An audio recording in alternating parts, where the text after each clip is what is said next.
Hello, and welcome to Jason Cavness Experience. I'm your host, Jason Cavness. I'm also CEO and founder of Cavness HR. At Cavness HR, we provide HR to companies for 400 fewer people with our AI platform combined with our actual human resource business partner. At Cavness HR, we're also doing a refunder. For more information, click on the QR code on the screen. And I recently did 7 ebooks based on 300 conversations on the podcast. That's also on the QR code. Our guest today is Taylor Rae. Taylor, thanks for being here today. Thanks for having me. I'm really excited. So Taylor, I always try to start with a softball question. We're going to talk about all the stuff you're doing, but for now, talk about what you do for fun. For fun, that's a really good question. I'm kind of weird. I love going to the gym, but recently I've also been taking trapeze lessons. And so I do something that's called fabrics, and it's kind of like what you see in Cirque du Soleil, where like the fabric is hanging from the ceiling. And I'm really not good, so don't. Just like where you're hanging from the fabric and stuff, Yeah. and doing different poses. Yes, and you have to like learn how to climb and learn how to do different drops and stuff. So I do that for fun. I really enjoy that. I also love playing poker, but Yeah. I don't have that much time to do it. So I wish I had more time for that. So when you're hanging at the fabric's like hooked to the ceiling or something, like how do you know Yeah. you're not going to fall down, like it's going to break from the ceiling? You don't, but hopefully like it's in place. But yeah, it is hanging from the ceiling and it's pretty reinforced. And then the other thing is like you don't get harnesses or anything because it can interfere with the rope or the fabric. And so you have to make sure that like when you're doing drops, you're like, you know that the fabric that you've intertwined yourself in is going to keep you up. Like And- you have to make sure you have all of it around like the correct ligaments. And it's like a workout that you do, or Kind of. It's more for fun. okay. It's definitely a workout though on my forearms. It's tough. And like how driving high off the home. floor are you hanging? It depends. So when I'm like practicing, pretty close to the ground, like 3 to 5 feet. But then like when you go up and you actually test it, it's pretty high up. It's like 40 feet up there sometimes. I'm guessing there's some kind of mattress or something or mat down on the floor. Yeah, to break there's or a fall. little mat. How But often do people fall? I haven't actually seen somebody fall from high. I've seen somebody fall from low, but like you don't really get hurt from there. So I've never seen somebody fall. Okay. And what kind of gym workouts do you do? I do.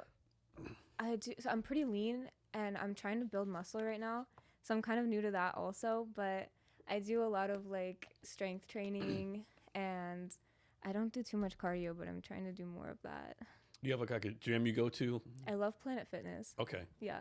And then you have like a workout you do regularly, or you switch it up? I kind of switch it up, but I do mostly like leg workouts and some triceps and chest just because it's good for like cross training for trapeze. And congrats on your reaching graduation from Pacific Lutheran University. Thank you so much. We never got to about you doing a business and college at the same time. Yeah, it was busy, definitely. And I really wish that I prioritized college more, but I feel like I did a lot of really interesting, fun things at the same I mean, time. you graduated, right? Yeah, I'm done. Like no one, in my whole life, I've never seen anyone say, "What's your GPA?" For a job interview or That's anything, what I was right? praying for. Yeah, no one does that, right? Yeah. Yeah, I had a college professor tell us, don't worry too much about your grades. Just remember C's to get degrees. Oh, I like that. Of course, you're trying to go to a medical school, go to Harvard, MBA. Of course, you need good grades. But if you just want to graduate and run a Yeah. business or do something like, That's true. No, I definitely do want to do like a little more, more education in the future. Like, I'm really interested in psychology and I'm interested in a lot of things. So I'd like to continue doing it, but for now, like I think I'd like to focus on my business and see what I can do. So Pacific Lutheran University, that's an expensive school. I know because my daughter went there Yeah. and graduated. So do you pay for this all by yourself? You had help? How do you pay for college? Yeah, I had help. My aunt and uncle, they really helped me a Yeah. lot. They live in California and they helped me through a lot of it. And then, of course, like some scholarships and things like that. So why PLU after all the hundreds of thousands of schools you could have went to? Why PLU? To be honest, it's not like anything exciting. It's just, it was really close to my house and it was really also close to my business office and my work. So I kind of thought it was a good option. I don't have to commute to Seattle. And it seemed like a good school. Like it's really pretty there. There's a lot of trees and Now, good correct me if I'm business. wrong, PLU is a private school, it's expensive, but Mm-hmm. it's kind of in the hood, right? It's not in the best area, right? No, it's in like the middle of Parkland. Were you ever like kind of concerned for your safety or anything? No. Just because working in the casinos, they're a little more unsafe and a little more in the hood. So, going to school wasn't too bad. So pretty good experience there. Yeah, I liked it. Like I said, I didn't have as much time to focus on the school aspect as I wanted to, but it was a really good experience. I liked the business aspect. I took a lot of psychology courses there and communications, and it was fun. I liked it a lot. So how do you combine creativity, data, and technology for your business? Oh, that's such a loaded question. So many ways. I could talk about this all day. But so creativity, data, and Technology. technology. Okay, so I run a company that focuses on geofencing and programmatic display. And when did you start your company? 2022. Okay, right when you started college, probably. Yeah, I've been in college a little while, and then I was like, okay, it's time. I can. You're do like, it. college isn't enough. Isn't challenge enough for me. I need to be in pain. Yeah, let me be in pain. I'm working 60 hours a week on college. You know, fuck having a social life. Yeah, Can we double business down? is the social life, yeah. But yeah. So basically, there's a lot of ways I combine technology and creativity. But it's kind of tricky to talk about it unless you know kind of what the services are because they're very niche. So I do geofencing. So imagine you have a competing podcast right across the street, and all day long they have guests showing up. They have all these people that could be on your podcast. They're like your direct consumers, and they could be your customers too. So we can basically put a target on that location so that everybody that walks inside that location, they're going to get an ad for Cavness podcast. And you can do anything. You can target competitors, you can target like event spaces, anywhere you want realistically. And the other part of that is demographics targeting. So imagine, your podcast is more business based. Imagine that's just like a lifestyle podcast and you want to target business owners. You can also put like parameters on there so that you can target business owners, you can target people with a net worth above a certain amount, people that have like a mortgage on their house, a certain amount of debt, whatever. It gets very specific, but those are the two main services that I provide. And is this use like LinkedIn or Facebook for this, or this is your own internal platform that you built? Yeah, so it's my own internal platform, but it works utilizing data and metrics from like DSP platforms, and those are like companies that work with the actual privacy data that you and I aren't allowed to see because it breaks the law. all the spy stuff. Yes, all the spy stuff. So how do you get involved with this? Like, how did you even find out about this? I did a lot of research. I was really passionate. You just woke up one day, I want to spy on people and make money off it. I love technology, but I'm really more like kind of how you phrase the question. I love like creative things. I love technology, and I love numbers, like seeing how data fits in with each other and being able to actually like see how well you're doing based on the metrics. So I just did a lot of research and I was like, what is scalable? What can I do that fits my interests and that I'd be good at? And then I kind of learned more about geofencing and programmatic display in general. And it's similar to Google ads, but it's way more specific and strategic, and you can really like get that exact person you're looking for. So I think just building out that system and then working with those companies to bring in that amount of data is just. And then so how do you tag someone? Do you have to get the permission? You just tag them and just... No, you don't have to get... Technically you do. If they don't have their location services turned on, then you might not be able... That's through like the Google phone or something, or iPhone or something like that? Okay. Yes, but like 80% of people have their location turned on. Yeah. And I mean, I do. Even if you use Uber, you use Apple Maps, Google Maps, whatever, you have your location on all the time. Isn't it crazy how people like sometimes there's no privacy? Well, turn off your, like, of course, there's no privacy. You know, yeah. Yeah, it's a direct payoff. You know, this technology is so amazing. You can do anything with your phone, but also, you know, people are paying for that information and Mhm. paying to see what you do. So how, like, the platform you built it yourself, like you, Taylor Rae, built it, or someone else built it for you? Well, it was kind of a combination. So I built the platform, but like I said, I work with those DSPs, and those are demand side platforms. And so those are different platforms that are like the undertone of my technology. And they have, like I said, they have all the information, like the IP address, like how to connect that to the actual ads that you're serving. So the platform itself is mine, the data and the reports and the metrics, and combining those DSPs together is what makes that service so like pinpoint, precise, and strategic. So it's kind of a combination. Is there such thing as you having too much data to go through? Ooh, I think there used to be, but now with AI, it's really easy to filter through Hmm. and see like what would be useful, what's not, and also utilizing past metrics of things that we've done. It's really interesting what AI can do. So go back to your, like, so right now, you've been in business like 3 or 4 years. Yeah. When you first started, what was something like you kind of struggled with, but now you're like, why the, how, that was so easy to do once I figured it out. Like, what Yeah, was that? that's such a good question. A lot of things, but mostly I think the biggest thing I struggled with was saying yes to too many opportunities. Yeah.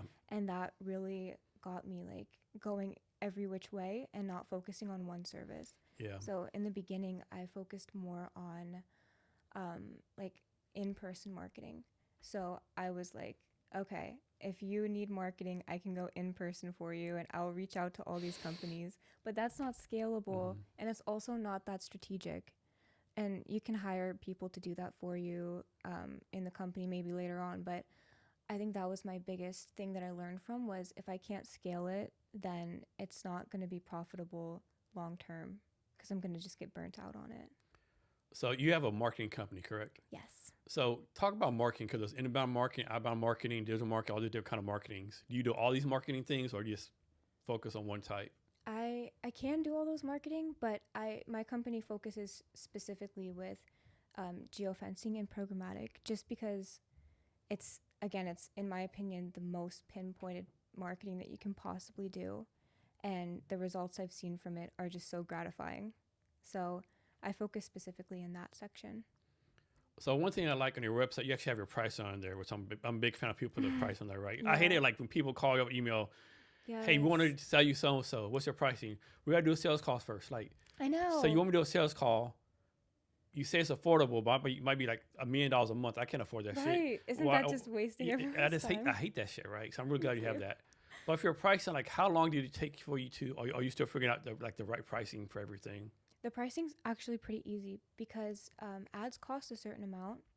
And so the pricing is on my website, but it's kind of like a rough It's estimate like a of, starting point, right? yeah, Yeah. yeah, because depending on exactly who you want to target, how detailed you want, it can cost more or less, but it varies very slightly. You know, you can still target a lot of places, a lot of people. But if you want to get very granular and if you want a lot of places, then, you know, a lot of places Mhm. combined with that level of Yeah. specificity, you know, you have to have a bigger budget just to reach more people. And how accurate But is the data that you get? Like 95% accurate, 100% it's accurate? extremely accurate. It's Okay. 98% accurate. Okay. Um, the only thing that kind of skews it a little bit is if people use like VPN Okay. and things like Yeah. that. But Most it people don't though. most people don't, and also if they're using VPN, they're usually stationary on their Mm. computers or in Yeah. one spot. Yeah, that's right. I don't know. Like, Yeah. I've never used a VPN on my mobile phone. I I might need to haven't start either. doing that. Yeah. Maybe. So you grew up in Las Vegas, Yes. and then you moved to Switzerland. Yes. How old were you when you moved to Switzerland, and why? I was I want to say I was 6 or 7 when I moved to Switzerland. And why was so I lived with my mom and my grandpa, and he's very entrepreneurial. I feel like I got that from him. He's tried a bunch of different businesses in the past. He's a big role model of mine. But one of the businesses that he was starting and that really took off when I was young was a diamond mining company. And so he was getting really successful at that, but then the market crash of '08 happened, and at the time Switzerland was a way better option just due to the financial markets. And I can kind of get into that if you're interested, but long story short, Switzerland was a way better option for American companies at that time, and we moved there, and it was such a cool experience. I went to a bilingual school. It was like half German, half English, and then sometimes they did like classes in French too. They just sprinkled it in there. But Switzerland was very cool. They speak 4 languages, and it's such a beautiful place. Switzerland's so beautiful It's because so pretty. when I was Army, we were stationed in Germany, Italy, so we go to Switzerland all the time. Wow. And yeah, it is so beautiful there, right? It's so pretty. Doesn't it look like a painting? It Like does, you walk yeah. in and it's like, wow. Yeah. Because I was stationed in Vicenza, Italy, but my boss is in Germany, so we have to go to Germany once in a while. Yeah. And man, we used to drive this town. I can't remember this town. It was this lake. It was so big and so beautiful. Like, man. And one thing that's crazy. So on the way there's McDonald's in Switzerland, right? Best McDonald's in the world, right? It was it's like, man, this really McDonald's? Like, man, this tastes like real meat here. That's crazy. Yeah, Switzerland is so beautiful, right? It is. It's incredible. And how long did you stay there? We stayed there a few years only, but it was a rich few years. Learned a lot. Yeah, I can imagine. Do you still have friends there? Not so much friends, but some family. Yeah. Yeah, my grandpa married someone from Austria, but she lived in Switzerland, and now she lives here. Did you ever go to Salzburg, Austria? Mm-mm. That's another beautiful city too. I can imagine. Like they did the Sound of Music there, and it looks just like the movie, right? Yeah, Austria, it's really pretty. Yeah. A very gorgeous part of the world. Like all of those countries are really nice. Definitely. And your mom's an entrepreneur too, also, right? Mm-hmm. So talk about how your grandfather, and mother like influenced you to be an entrepreneur. Like, what did you learn from them? Like, I'm sure, like talk about you learn to do, what not to do from them. That's a good question. I don't think I learned so much what not to do and what to do, but more like to do in general.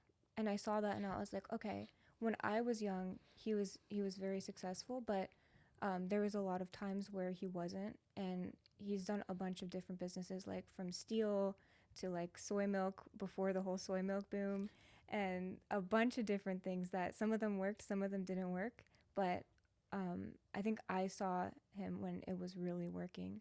And my mom is also a big influence in my life because she also has a business, and her business is also doing well now, and it's incredible just to see the journey of how hard people have to work just to get their business off the ground. But at the end of the day, it's worth it. It's your own thing, and you get to decide what makes you successful. So you're in college. I'm guessing you tell your mom, your grandfather, your friends, hey, I'm gonna start a business. Or they're like, are you crazy? What are you doing? Like, what were people telling you? Were they trying to discourage you to do this? Not really. And I think I was kind of like very dead set on it. I was like, I knew I needed to start a business. I wanted to do something. I figured marketing was that thing I really wanted to do. And so I remember I used to spend like my time outside of college. I was working in an insurance office. And so I would spend my time during the day doing that. And then at night, I would do like homework, and I would do like whatever, like what do I want to do in the future? I figured it was business. And so I remember calling my mom and I was like, hey, I want to start a business. How do I do that legally? And she was like, oh, just register on Secretary of State. And so she was helpful, but I feel like I knew I wanted to start it, and I was like, let me just like try it, do it, whatever. If I fail, I'll try something else. I knew I really wanted to have something for myself. And how do you go about finding your customers? Like now? Yeah.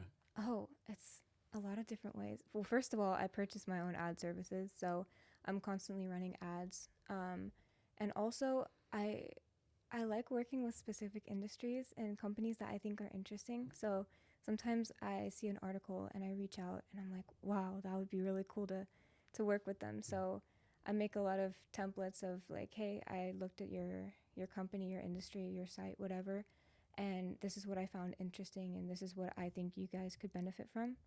And I like doing that because it's interesting for me. So even if they don't sign on. It's like, okay, I love like looking into the research and seeing how can it be made better, or what kind of marketing could increase their business by how much.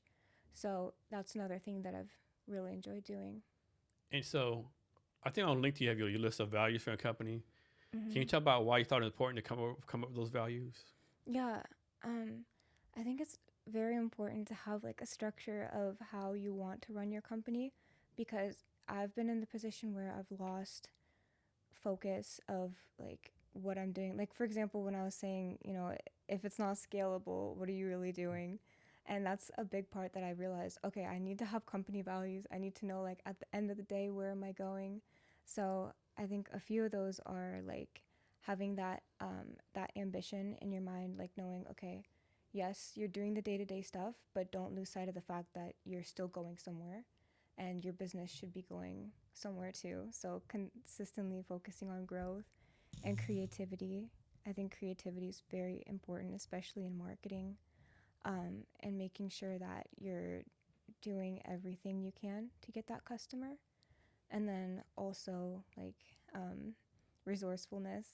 I know sometimes it's really difficult to like start companies and do things like that, but you do have a lot of resources, especially like in Seattle and America in general. Like there's a lot of people and places that are willing to help. You just have to find them. So what is your perfect customer, if there's such a thing as a perfect customer for you? Mm-hmm. Good question. I have a lot of perfect customers depending on what industry it is, but in general, if I were to narrow it down to one, it would have to be like a mid to large company looking for strategic competitor targeting. So when you say that, do you mean like revenue or size of the company? Good question. Probably revenue, because sometimes the services can be a little expensive. But we also do have a package for small businesses, and I'm actually really excited about that. If I can like go on a little tangent. Yeah.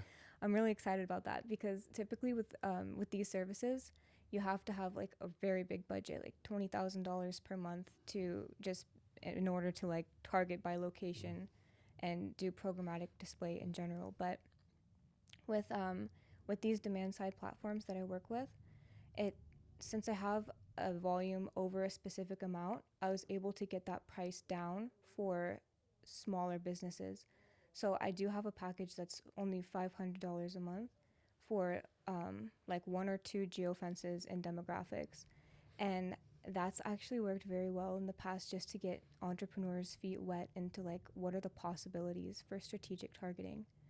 But I don't make very much revenue on that at all. So it's more like a sales funnel thing for you. Yeah. You do it like kind of cheap now. Hopefully they get bigger and then increase prices. Yes, or they see, okay, it's working. Let's continue to do it, and then once they grow from that, hopefully they're able to increase their price. Okay. Did you ever use Snapchat back in the day? Yeah. Do you remember they used to have the thing called GeoFilter? Yeah, where you can see people on the map. Yeah. Mm-hmm. So is this kind of something like that, sort of, kind of? Kind of. Okay. It's like that, but it takes in a lot of different factors. Yeah. So it's called geofencing, and the name is very indicative of what it actually does. So basically, you can take the coordinates or the plot line data, whatever. We have a bunch of different metrics that we use to get that exact coordinate. But and you can put a fence around any location, be it a competitor, be it a zip code, even like household addressable is also another form. You can put it around multiple different houses if you have the addresses. And once you put that fence, anybody that walks inside that fence automatically gets your ad served to them. Is that through you just like so how's it, so the data comes from the phone, or? It comes from a lot of different places. Okay. It comes from IP address information. It also comes from like cache and cookies and a bunch of different online like Census Bureau data, depending on which type of geo-targeting you're doing. Has this ever happened? Like, suppose you have a customer, right? Yeah. And you'll make some presumptions about different things. Yeah. But the data is like completely different, right? Wait, say again? Like, suppose you had a customer and you want to do an ad, whatever, and you both make some perceptions about what the data is going to be, but when the data actually comes in, it's totally different from what you thought it was going to be. Kind of. So just due to privacy laws, we're not actually able to see exactly who that person is. So like I can target you as a person based on what you do and where you are, but I can't tell it's you, like Jason as a person, which is nice because that would be really creepy. But if you're asking more from like a broad standpoint, um, sometimes we run different types of ads, and if the results are not exactly like what we're hoping for, then yeah, sometimes we do change the demographics a little bit, but the information itself, like who you are as a person and that search information, is highly accurate. So you do these ads. How do you make sure they're not too intrusive, like they sound too robotic? Oh, I love this question because I feel like the creation of ads is an art. And I'm not saying I've mastered it by any means, but I do like to take pride in the fact that we use a bunch of different like psychological ways to kind of improve the way that the ad would like be perceived by customers. And there's a lot of different ways that we do that, but I like to run a variety of different tests, like A/B testing. Is this ad working versus this ad? But a lot of ways that I like to do it is there's, well, I can give you an example. There's this thing called, there's basically, so when you're looking at an ad, in your mind, the psychological distance between you and what the ad is showing you. So, for example, be it like time, be it space, hypotheticality, whatever, it changes the way that you perceive that thing. So, for example, if something's more near to you, like in space, in time, in hypotheticality, it's gonna be, it's basically gonna like be more of something that's like a right now critical thinking in terms of your mind. And if it's further away, it's gonna be more like down the line. I'm explaining it really bad, but we have like a bunch of metrics on this. So the best way to use this is in terms of time. So if something is near in the future, then you position your ad to be like a right now actionable item. And if something is distant in the future, then you use it in terms of like behaviorally telling somebody that that's what they're going to be. So for example, you're running an ad and you say, if you sign up right now, you can come to this VIP event this Thursday. And so that's like an action right now in the future. And then you can also say, within the next year, you're going to be the top 1% of founders leading your institution or your industry. And that is something that kind of tells the person behaviorally, like, okay, this is who I'm going to be if I join this club, for example. And that's a good way to kind of differentiate. Can you talk about the process of creating an ad? Yeah, it's a lot of fun. You work with the client and you see obviously like what are they trying to promote, what are their high ticket items, because that's one thing I didn't realize starting out in marketing. Sometimes they have different products that could do better and that are higher in ticket price than other items. And so helping them figure that out, if they don't already know what's their best selling item, what can they get the most money for. And then also once you figure that out, then work with them obviously on the pricing and things like that. And then once you know all the information, the fun part is kind of figuring out how to position it, like who are their target audience and how can we best reach their target audience. And like I said, it can be through a variety of different ways. Like you can do the psychological distance tactics. You can do a bunch of different things. You can change the affect of the ad to make sure it matches the mood of what they're trying to do. Like for example, if you're trying to sell an MMA training package or something, like you wanna put a bunch of scenes of like fighting and like loud And I think UFC does a really good job of this. And then clapping, things like that, that put you in that adrenaline mood. Like they show you people getting hit. They show you people getting up off the floor. They show you people like cheering for you. And then you give them that release, which is like sign up now. You can get a free class and the rest of the month is only this much. And it's like putting people in that mood. Is there an industry that this is like does not work for? Maybe, I don't know, debt collectors. Oh man, definitely don't give that to no debt collector. That'd be fucking horrible. I know that would be bad. That'd be really bad. So let's suppose you have a potential customer. Yeah. But like they have like their technology is back in the 1970s, right? Mm-hmm. How do you explain all this to someone who's like very non-tech? I feel like the easiest way to get through to business owners is explaining it in terms of the competition aspect. There's a lot of different things that you can do to target your exact client that you're looking for. And that's a big part of that is with geofencing and competitor targeting. Because like it's crazy that you can target a place and every single one of your direct consumers is somebody that walks in that door, right? Like you can directly serve an ad and not even have to guess. And so I think that's the biggest thing that I explain to people is like this is exact. You can target, like if you have a Denny's, IHOP is right around the corner. You can target that IHOP. You can say like, hey, our pancakes are $5 cheaper and they're better, like for example. What's like the weirdest or craziest industry you've worked with? Casino industry. Casinos, okay. Definitely, hands down. It's a wild industry, but it's a lot of fun. So next, talk about your Success Club. Okay. There's a lot to talk about. I'm really excited about it, actually. So I used to run a networking group in Tacoma, and it was also called Success Club. And I really wanted to, bring entrepreneurs together in a way that was collaborative, not just community. Because there's a bunch of networking groups that are like referral based, and those are great. But I wanted a place where people could work together and have that opportunity to build things, their own things, together in a community of builders. And so that was really fun.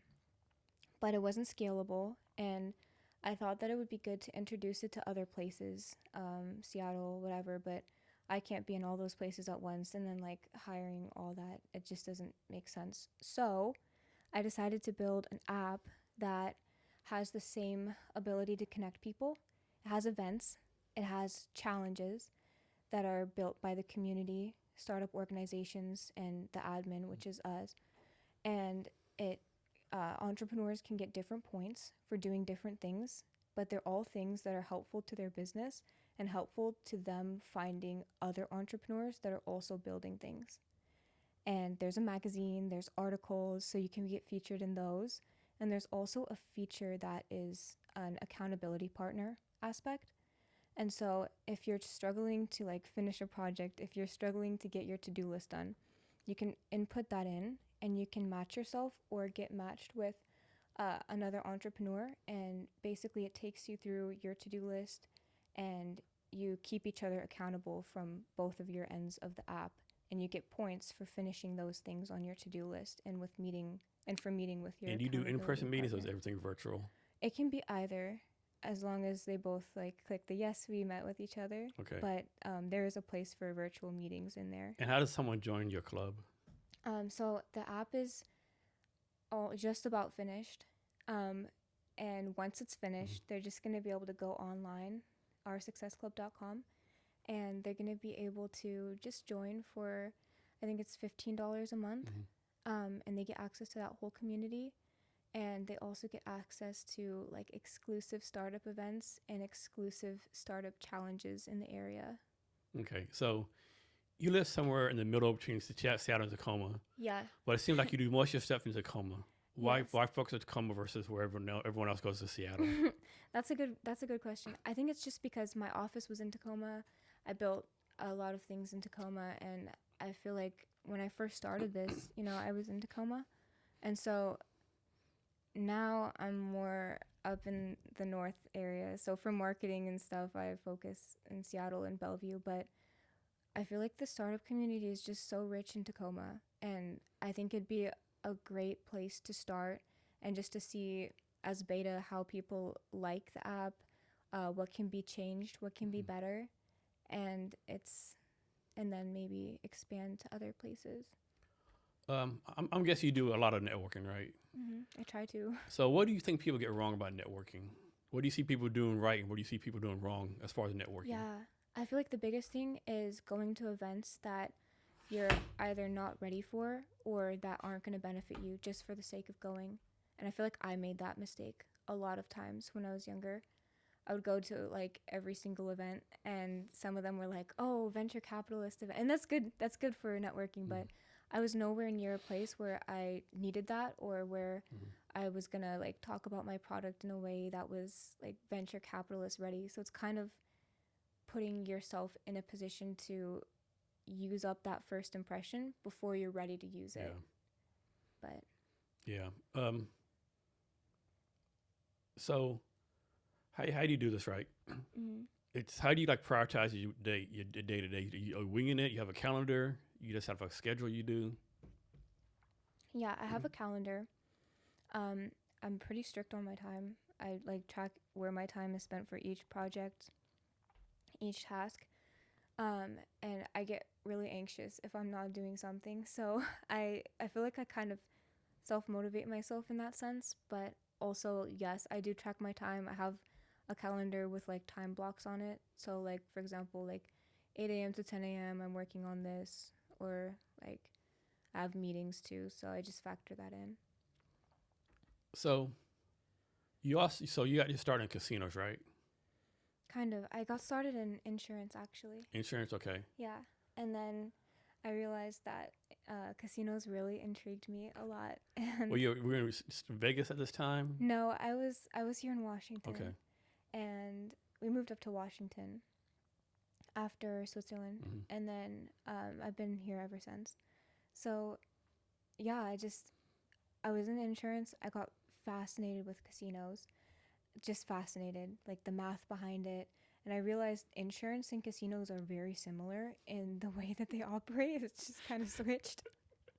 You need to figure out how Oh, much my risk goodness. is this Yeah. person, how much is it willing, how much are their rates going to be, or inversely, like how much match play are we going to give them to make sure they keep coming back and the competitors aren't taking them, and Like how many drinks they need. how many drinks do they need, how much free food do we give them, How many much times are a they pretty lady worth? has to walk by Yes, how many? and Yeah, rub their shoulder. exactly. So did you ever actually do marketing for a casino? I did, yes. I did marketing for casino for about three-ish, 4 years.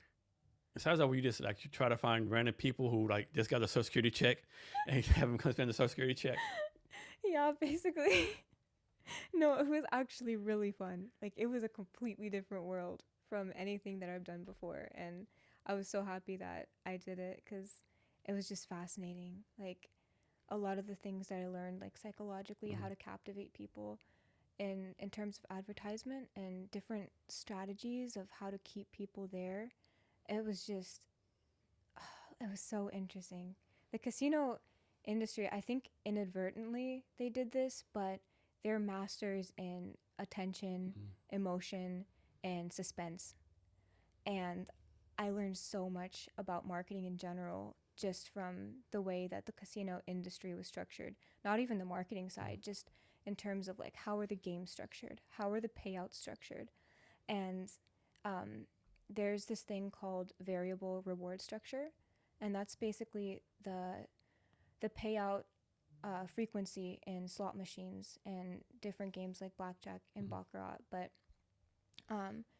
it it basically tells the machine how often you're gonna get paid once it hits, and obviously it's random. Yeah. But there's like rough templates. So like, for example, a variation of like 120 would be people get like a big jackpot every 120 on average. And that was really interesting to learn because the more I got into it, I was like, this applies to life as well in a lot of ways. And like even down to like, are people texting me back? Like sometimes they text me back, sometimes they don't. It creates this this addiction. And that's not a good example, but it creates an addiction in a lot of things, like stocks, for example, is a big What's it called? problem. Dopamine hit. Yes, it's that dopamine hit. So Very it interesting. seems like casinos are masters of customer engagement, right? Mm-hmm. What lessons can startups learn from casinos as far as like being more customer friendly or customer centric? I think the biggest thing that startups can learn is hospitality. I feel like that's a big issue coming into the age of like advanced technology like AI.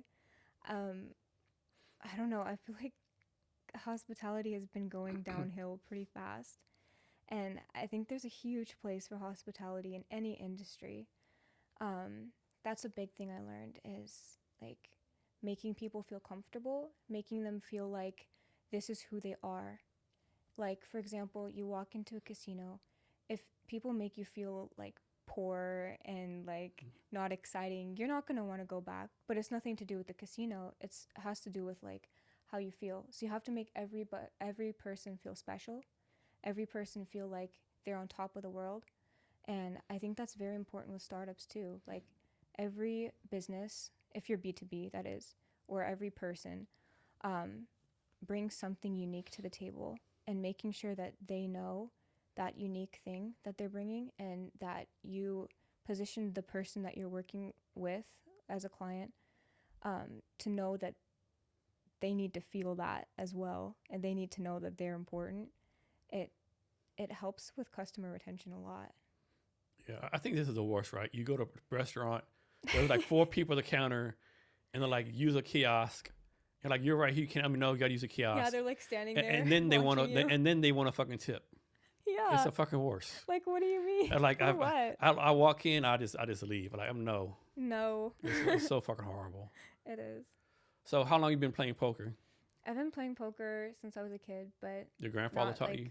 My mom taught me. Mom taught you, okay. Yeah. Even better. Yeah, she's a really good poker player. But no, I played ever since I was a kid. I used to play in high school. I used to bring chips and stuff. And So, do you know, do you know this guy named Bob Crimmins? He's a VC guy from Seattle. He does a monthly poker game every month. You should go to, yeah. I'll send the information. Yeah, I've never been, but a lot of people. He usually has like 100 people. They're like, there's all these tables. They play poker and they drink or whatever. What? It's supposed to be a good time. Fun. Yeah, so I'll you send should it. go too. Yeah, I'm not really good poker. I really don't know how to play poker though. You need to teach me. I can teach you. I played once in a while. I stop and then forget. It's fun though. It's a really good mental exercise. Yeah, but I'm kind of too competitive though. So yeah, I have that issue too. Yeah, like very aggressive. So I'll send that to you. So okay. What do you like about playing poker? I think that it's like to dominate other people and crush their dreams. Yeah, just make people cry. Take their money. No, I think that poker is such an interesting game because it mirrors life really well. And when I say that, I mean like there's chess. Chess is highly technical. It's highly skilled. The more you learn about chess, the more you memorize the tactics, the better you can be. Someone can always be better than you. And even AI, I think, is beginning to like beat people. Yeah. And so this is chess on one end. And on the other end is like roulette, for example. Roulette is purely luck-based, despite what people are going to tell you. It's luck-based. And in the middle of this is poker. Your adult cards, you don't know what those cards are going to be, just like in life. And what you do with those cards is what matters. You can get the worst cards possible. Yeah, just like life, it might be dealt some fucked up hand, and Yes, you can get the worst cards possible, but if you play them right, you're gonna win. I mean, how many times in life someone's dealt a fucked up hand, and someone else has dealt the hand was golden hand, but yet the person with fucked up hand ends up doing more in life.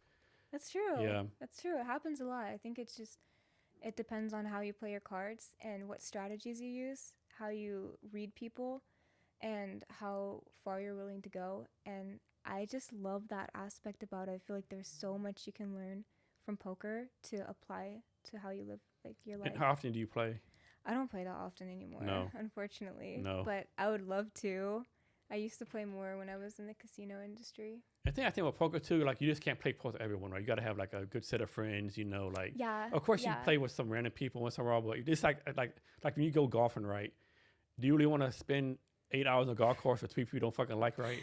That's true. Yeah, I think poker's the kind of same way, because gotta have a good flow, you know, good friends, whatever. Yeah, It's not a real good matchmaking place, I guess, you know. I agree. Plus, you get everybody's like worse when you're competing in a game. Yeah. And so when you play poker, do you usually drink at the same time or Mm-mm. no? Mm-mm. That's probably smart. Yeah. So one time I did play poker, right? Yeah. With some friends. And actually, I wasn't playing poker. I was just there hanging out, drinking. Mm-hmm. And so my friend had some people over, right? And they were like taking shots, for they like taking shots out, I think, of Mm-hmm. vodka, right? Or gin or something. Yeah. And so what I didn't know, he was like drinking water. And soon as vodka, he was sober as shit, able to just drunk as fuck. He's just like basically stealing the money. That's so funny. Everybody else is drinking except Yeah, yeah. I mean, they were playing like, you know, like not big money, like dollars, $5, right? I think But he took still. like maybe $45. Yeah, but yeah, it's just so funny, right? That's so fun. So Okay, next, talk about this book you're writing, Okay. Poker and Business, right? Yeah, it is. It's an interesting concept. So So like first I of all, said- it's not so you just woke up one day, man, I got like an hour free every day. I have no social life. No, that's not what Let happened. me add some more shit to my. Let me add some more shit, so I really have no time for anything else. I feel like I have a good social life because I meet a lot of people with business, but like I don't go to the club if that's what Yeah. you're asking. But no. Yeah, so I've always wanted to write a book. Always. No, that's a lie. I've always wanted to be a published writer. I've never wanted to actually write the book, but So But- you wanted a ghostwriter and you take credit for it. I wanted the book to be published, however it's published, but obviously that's not how it works. I mean, it can be how it works, but I'm also very like particular. Mhm. So, yes, one day I kind of woke up and I was like, "Ooh, how cool would it be to apply what I'm doing?" I used to give poker lessons, and I used to run like poker courses that was kind of similar. It was like, okay, here's poker. Now, what can you take from this as a team building exercise or like a college class and apply it to what you're doing? And so I was like, this would be really cool as a book. I've learned a lot from the casino industry. I've learned a lot from the startup industry. And yeah, I just thought it'd be a cool concept. So what's the purpose of writing the book? Good question. I really want to teach people skills that are transferable, be it strategy, psychology, like easy mathematics that are applicable to everyday life in a way that's fun and easy to test out. So with poker, obviously it's fun and it's easy to test out, but imagine learning like how to read people and how to like communicate and do different things in a fun environment that's easily testable. What makes someone a good poker player? This is not going to be a popular opinion, but I want to say motive and motivation. I think the more motivation you have to be a good player, you can do it. Like, yeah, it's very skills based, but it's strategy and psychology, and we're wired to be able to understand people and to like understand micro expressions. Like we all have intuition. We're all people. We're Yeah. humans. We can understand other humans. And I think we're all wired to be able to do that in some way or another. What's like a poker lesson you wish more business people knew or understood? Ooh. I think the power of bluffing. I mean, that sounds bad. Not in a business, not in like a business services type of way, but I feel like so many people lack the confidence to like start their own thing or participate in things like, oh, I'm not going to go to this, like I'm not qualified. But you can be qualified in the future, and you can go, you can see what it's about, and you can learn from it, and you can take those skills and you can start your own thing. Like even if you don't have the confidence to, sometimes you can internally bluff your way through it and be like, okay, why couldn't I do this? Like you can. So I'm guessing you believe in the mantra "fake it till you make it" or something like that. To an extent, yeah. I feel like it works well for things like internal confidence, but maybe not in terms of like actual selling services, because I wouldn't want a doctor to fake it till he makes it. But maybe like Or the airplane pilot, you taking off, you're flying back to Vegas. I'm good with that. Yeah, that's a good point, right? Yeah. So a lot of founders and business people, they suffer with self-doubt, right? Mm-hmm. I think everyone has it, you know. For example, do you know this lady named Suni Lee? She was a gymnastic. She won she was like Olympic gold medal for the best gymnastics back in, I think, 2020. Mm-hmm. And so she was telling a story. So I've told this story in the podcast before. It's public knowledge. Mm-hmm. So there's a lady named Simone Biles. She's known as the greatest female gymnast ever, right? She had like 20,000 gold medals, whatever. Yeah. But this year, she didn't participate because she had like some stuff going on, right? Yeah. And so Suni Lee won the gold medal. But in Suni Lee's mind, she only won the gold medal because the other lady did not participate, right? And they're like, are you kidding me? You won the gold medal. Like, Yeah. it doesn't matter if you don't participate. And so it took her like 6 months of trying to figure out, okay, no, I do deserve this, right? Mm-hmm. And I think a lot of people in general, especially founders, struggle with this, right? Yeah. Any advice how to like overcome this? I think one of the best pieces of advice that I received is like, if it's been done before and if someone else has done it, why could you not also do it? Like, what is stopping you as a person from doing it? And then it makes me think, like, do I think they're better than me? Like, I mean, they could be more talented, but can you get that talent? Yes. They might be like a harder worker. Can I work harder? Yes. And I think that's the biggest piece of advice that's helped me is like, why not me? Why not you? So next, talk about improving mental health in business. Mental health in business. Ooh. In what way? And it's like, you know, a lot of people have like depression or they get down on themselves, you know, they lose their passion for the business, so to speak. Yeah, that's hard. I think the thing that helps me the most is, I don't know, I feel like this might be common in the startup and business community. I get really like quote unquote depressed if like I'm not working or if something's not working well. So like when something starts to really work and I start to see the vision, I get so motivated. I get so excited.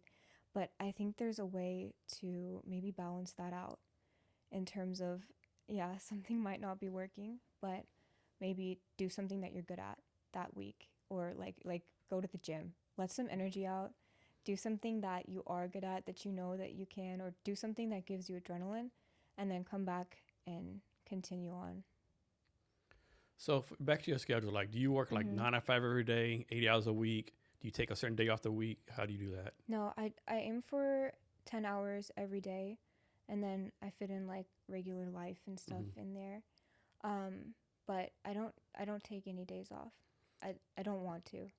Yeah. And you mainly work from home? You have an office you go to? I had an office. Now I'm working from home and in cafes because I'm looking to get a new office up further north, but I don't know where yet. So I'm kind of like in between, but it's kind of nice because everything I do is virtual anyway, unless I meet with clients. So I just work wherever. So you're blending like analytics, metrics, and creativity. How do you like do all this without burning out? I really enjoy it. I love it. And also I have some employees that I'm teaching, and being able to teach them like the different things that we're doing, like psychologically, this is why you do this and that, and teaching them how to get clients, how to speak to clients, and how to like present. We have a lot of presentation materials. I really enjoy it. I love working with my employees, and I love talking with people. Like, this is really fun. So how is your Rae Enterprise and Success Club going to support each other? Good question.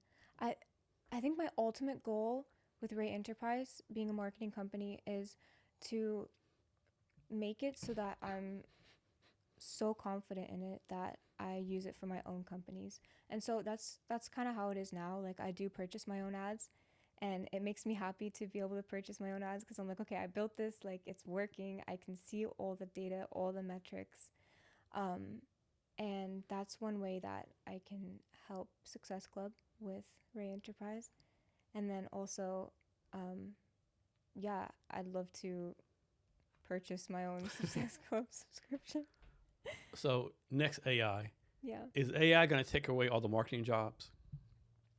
I don't think so. I really don't think so. I think it's similar to how the internet was. Like everybody was scared that the internet was going to take away a lot of jobs. It did, but it also created a lot of jobs that were higher level than those jobs that were taken away. And I think that's going to be the same with AI. And I'm also very confident with my specific line of work just because you have to have somebody currently like attaching the ads to the back end and running through and making sure everything is going well. And that's something that AI isn't able to do yet due to a few things, mainly like privacy laws. But I think there's a lot of industries or a lot of different niches in marketing that are just going to continue to become more and more high level. Yeah, I think someone said AI is not going to take your job.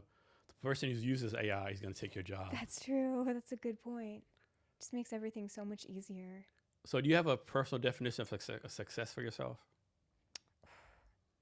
That's a great question. You have a lot of great questions. Yeah, I don't think success is how high you can go. I think it's how high you can go compared to where you were. And I feel like that's something that I used to struggle with a lot. Like, okay, I'm not doing as well as this person. And I look and I'm like, this person's been in the industry 35 years. Like, of course you're not. You have to learn more. You have to get more experience. You have to, like, go out, get more clients. And there's different ways that you can differentiate yourself. But I think at the end of the day, success is, like, how much are you increasing your personal value day over day? So there's a thing called the only person in the room, right? So like mainly like suppose you're like the only female in the room, only veteran, only blank in the room, right? What's your advice for someone when they're the only blank in the room? Don't consider yourself the only whatever in the room. I mean, I was in the casino industry. I was the youngest person in the room, and I was the only like female in the room, like virtually like 90% of the time. But it's you don't have to consider yourself the odd one out. You're learning, you're in this cool environment. Like, don't even consider it. Don't let people like say stuff to bother you. Don't let, like, it just makes you stronger. If you're the only one that's there, like, you must be doing something right because you're differentiating yourself. What's a skill you don't have but you want to learn? Oh, that's such a good question. So many skills. No, Jason, that's so difficult. I really want to learn maybe how to communicate better. I'd love to learn that. I'd love to learn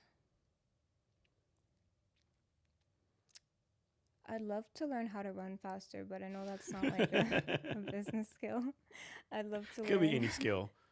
I'd really like to learn how to play chess. I don't play chess well. I've played like one game of chess in my life, but I'd love to learn it. What's advice you give like someone starting a company right now? I would say start a company that you're gonna enjoy doing, and just do it. Like, throw everything you have into it. Like, spend as much time as you can on it. Remember at the end of the day that working isn't necessarily succeeding, and the busier you are, it doesn't equate to success. So be strategic about how you spend your time. Let's talk about social media. Okay. Do you have any favorite social media platforms? I like Instagram. Okay. Well, I like Instagram for ads.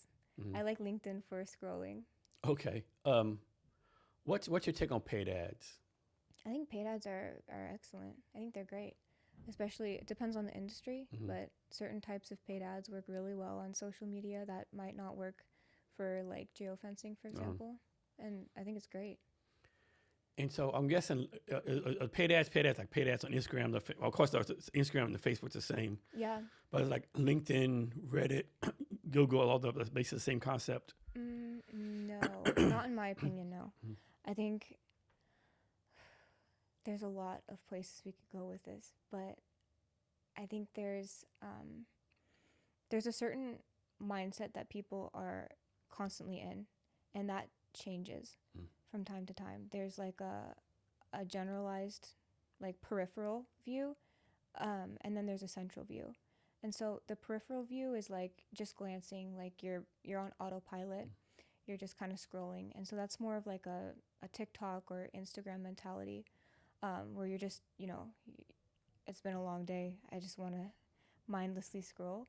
And the ads that you serve on those platforms are going to be catered towards peripheral scrolling versus if you're on LinkedIn or sometimes, Facebook's kind of in between, but if you're on LinkedIn, you're more of like central and you're kind of like looking, what are people up to?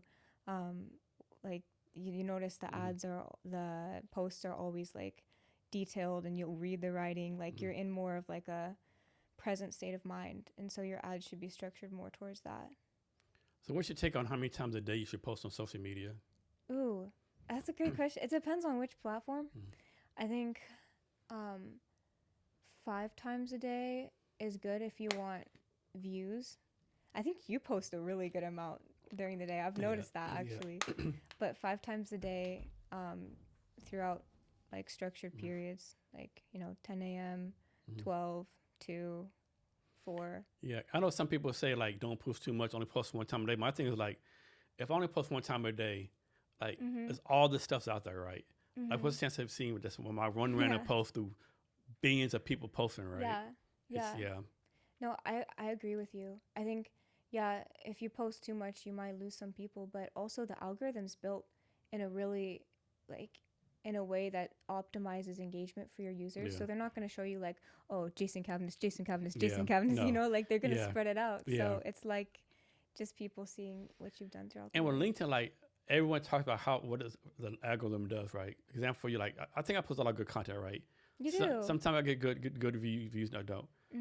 So one time, this person was a second connection of mine, and they did they posted a picture of someone on an airplane flight with their feet, no shoes, no socks, like just like up on the headrest above them, right?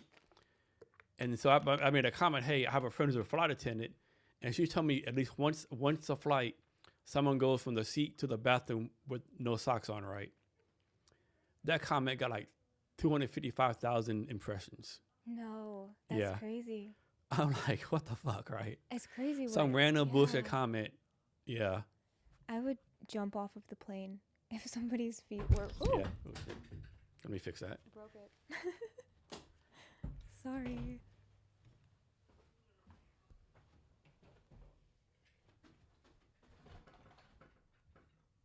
Just some quick engineering.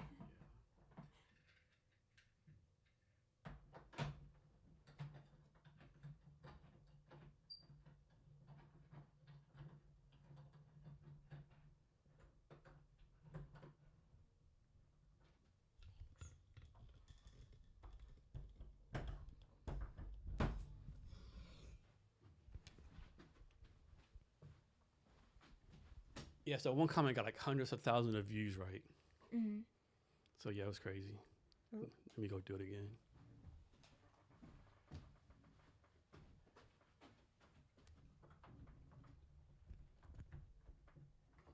Just keep it like right there. Okay, I can do that.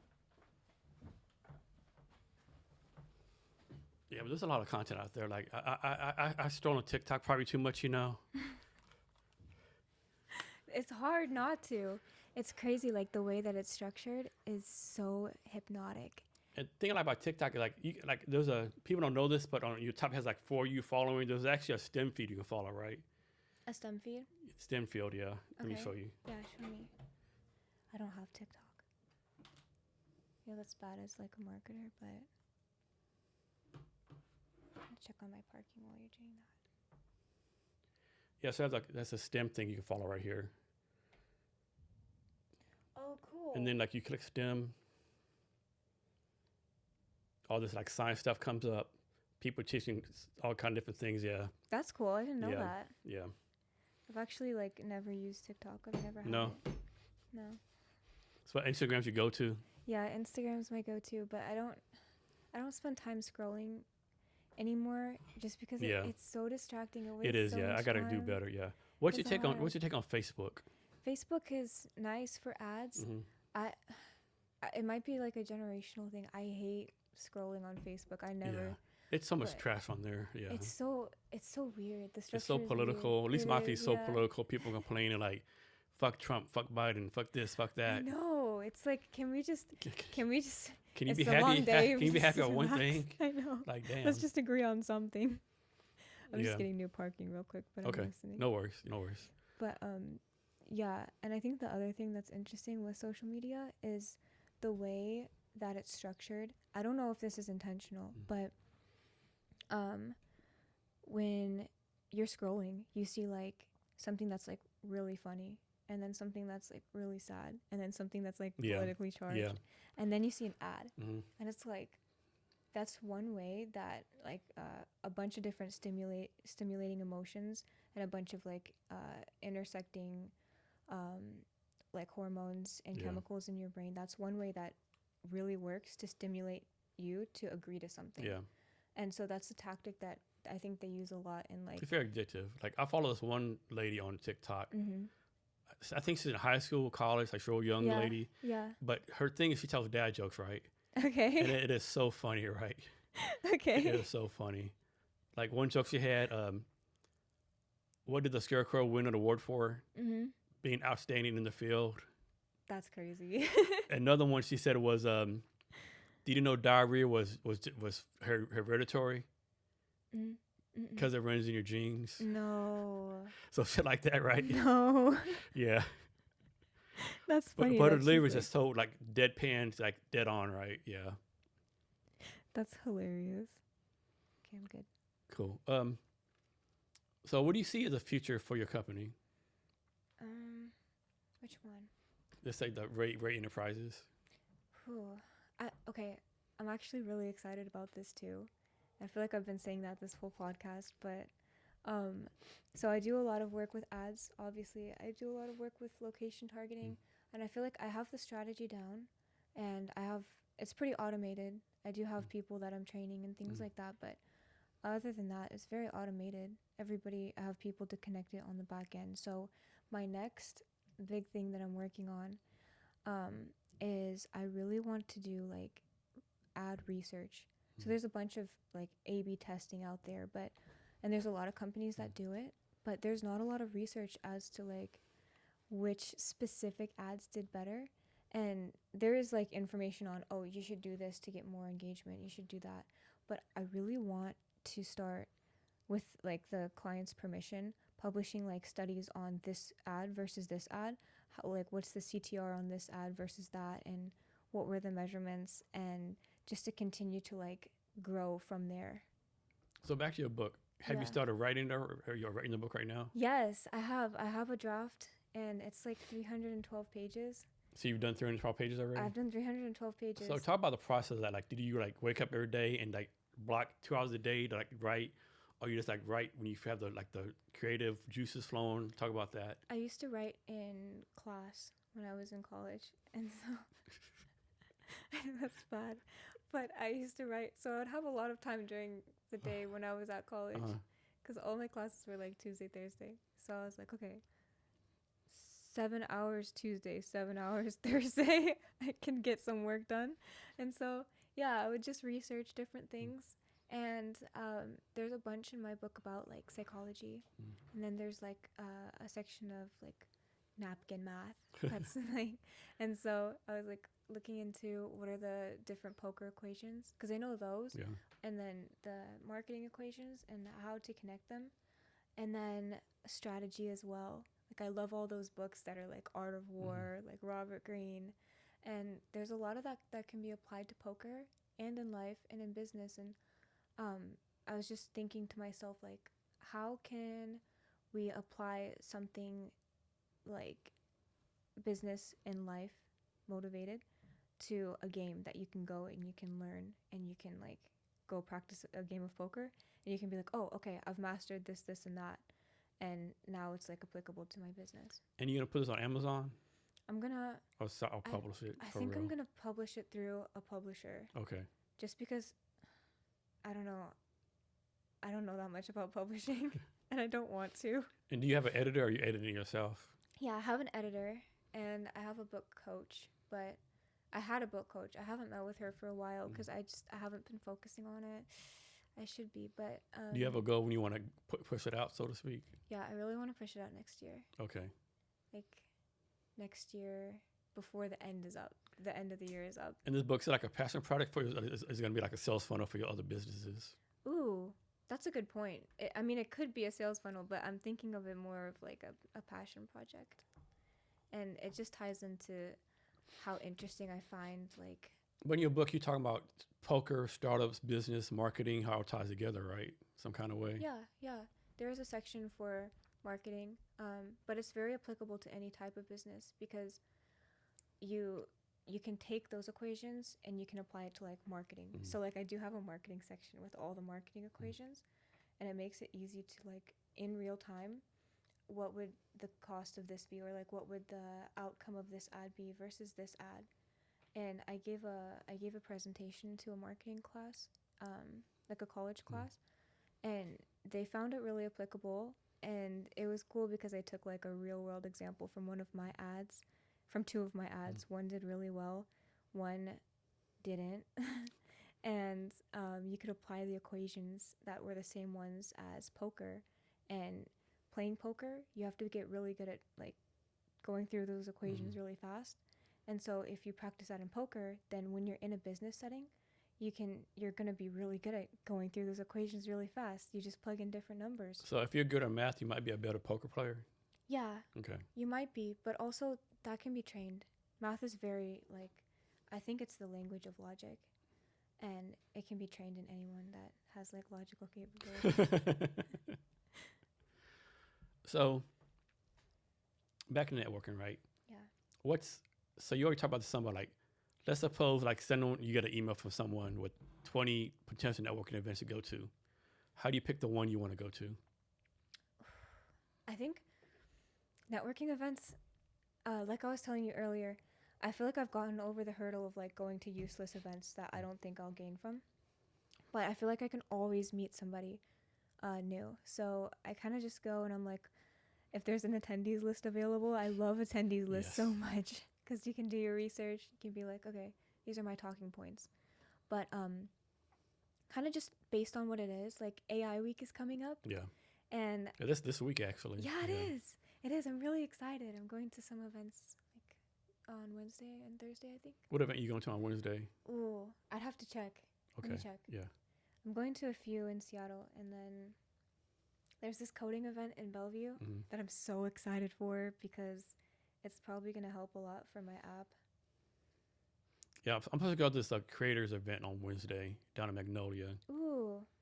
I'm going to the Global Conversation. Okay. Mapping the legal terrain of AI. That one I'm excited for. Chips and Wonks, which is like the Asia AI policy.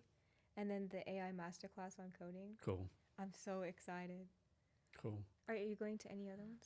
I'm going to like some kind of AI event on Friday evening. Friday evening? It's like a woman in AI at AI House. Huh. Am I going to that one? Yeah, it's on Friday, I think at 6:30. It's at AI House.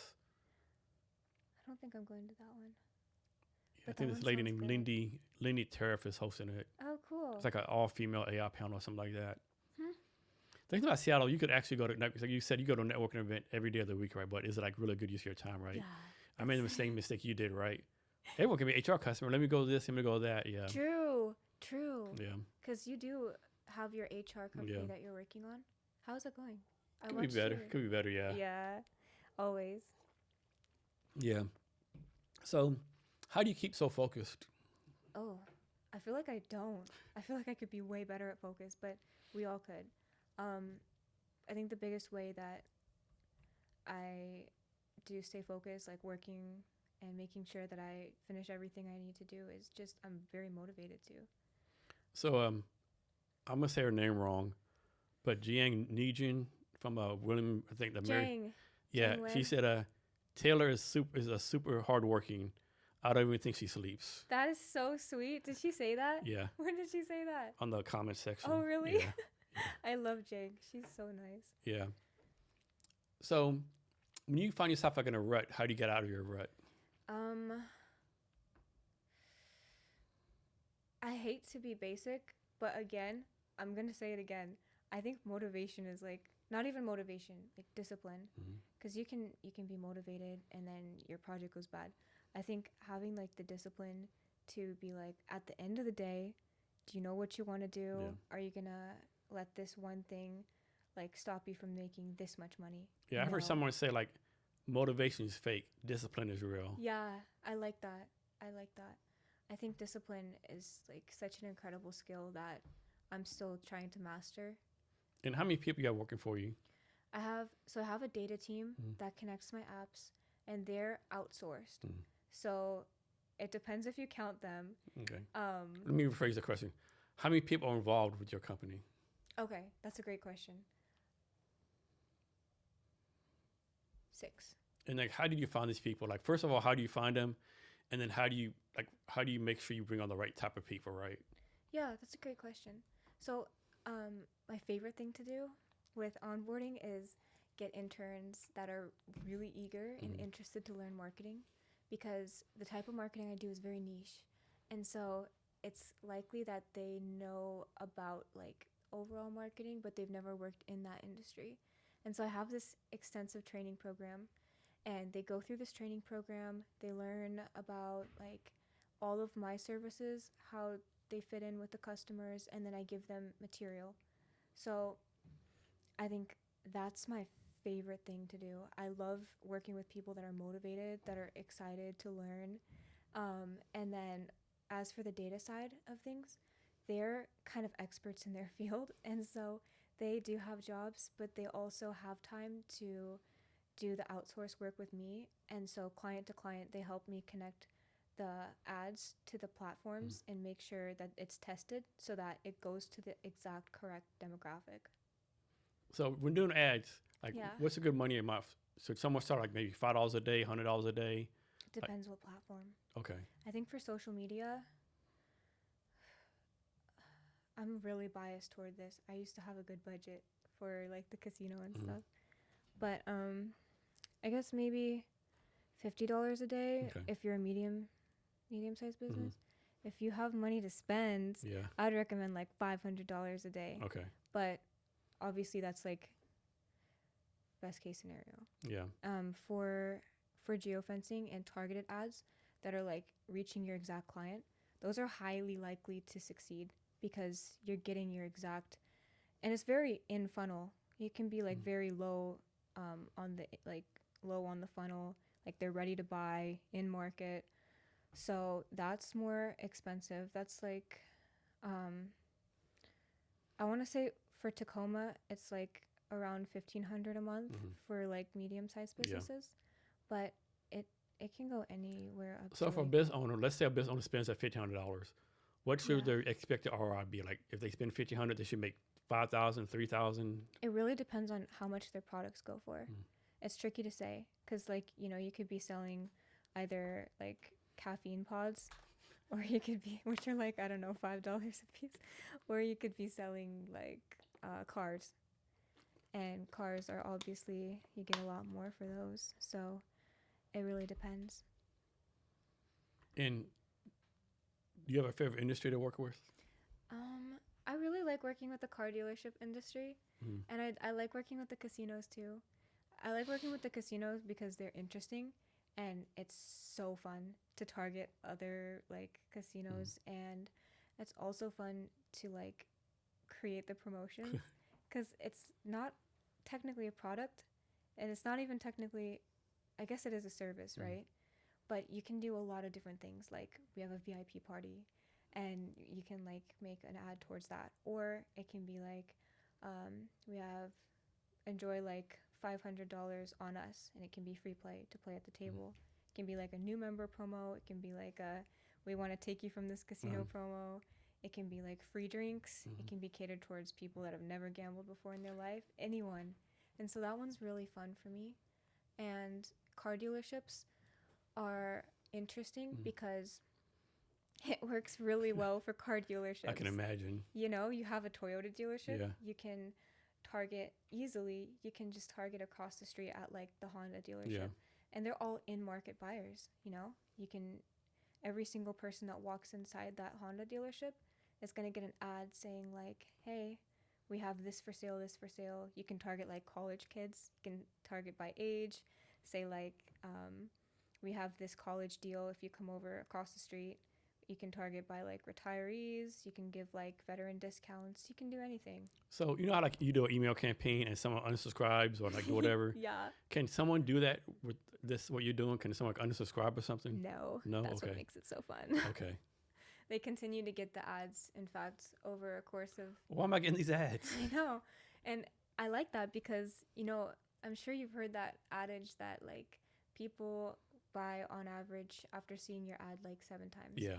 It can be 7 times. Takes a lot of touches. It can even be like up to 20 times. Yeah, just get some free shit. You got to do a lot of touches. Yeah, you do. And so that's like a very good way to make sure that your ads are successful is by having a heavy retargeting campaign. So for me, anybody that walks in that geofence, I automatically set it so that they're going to continue to get that ad 6 more times if they've seen it once.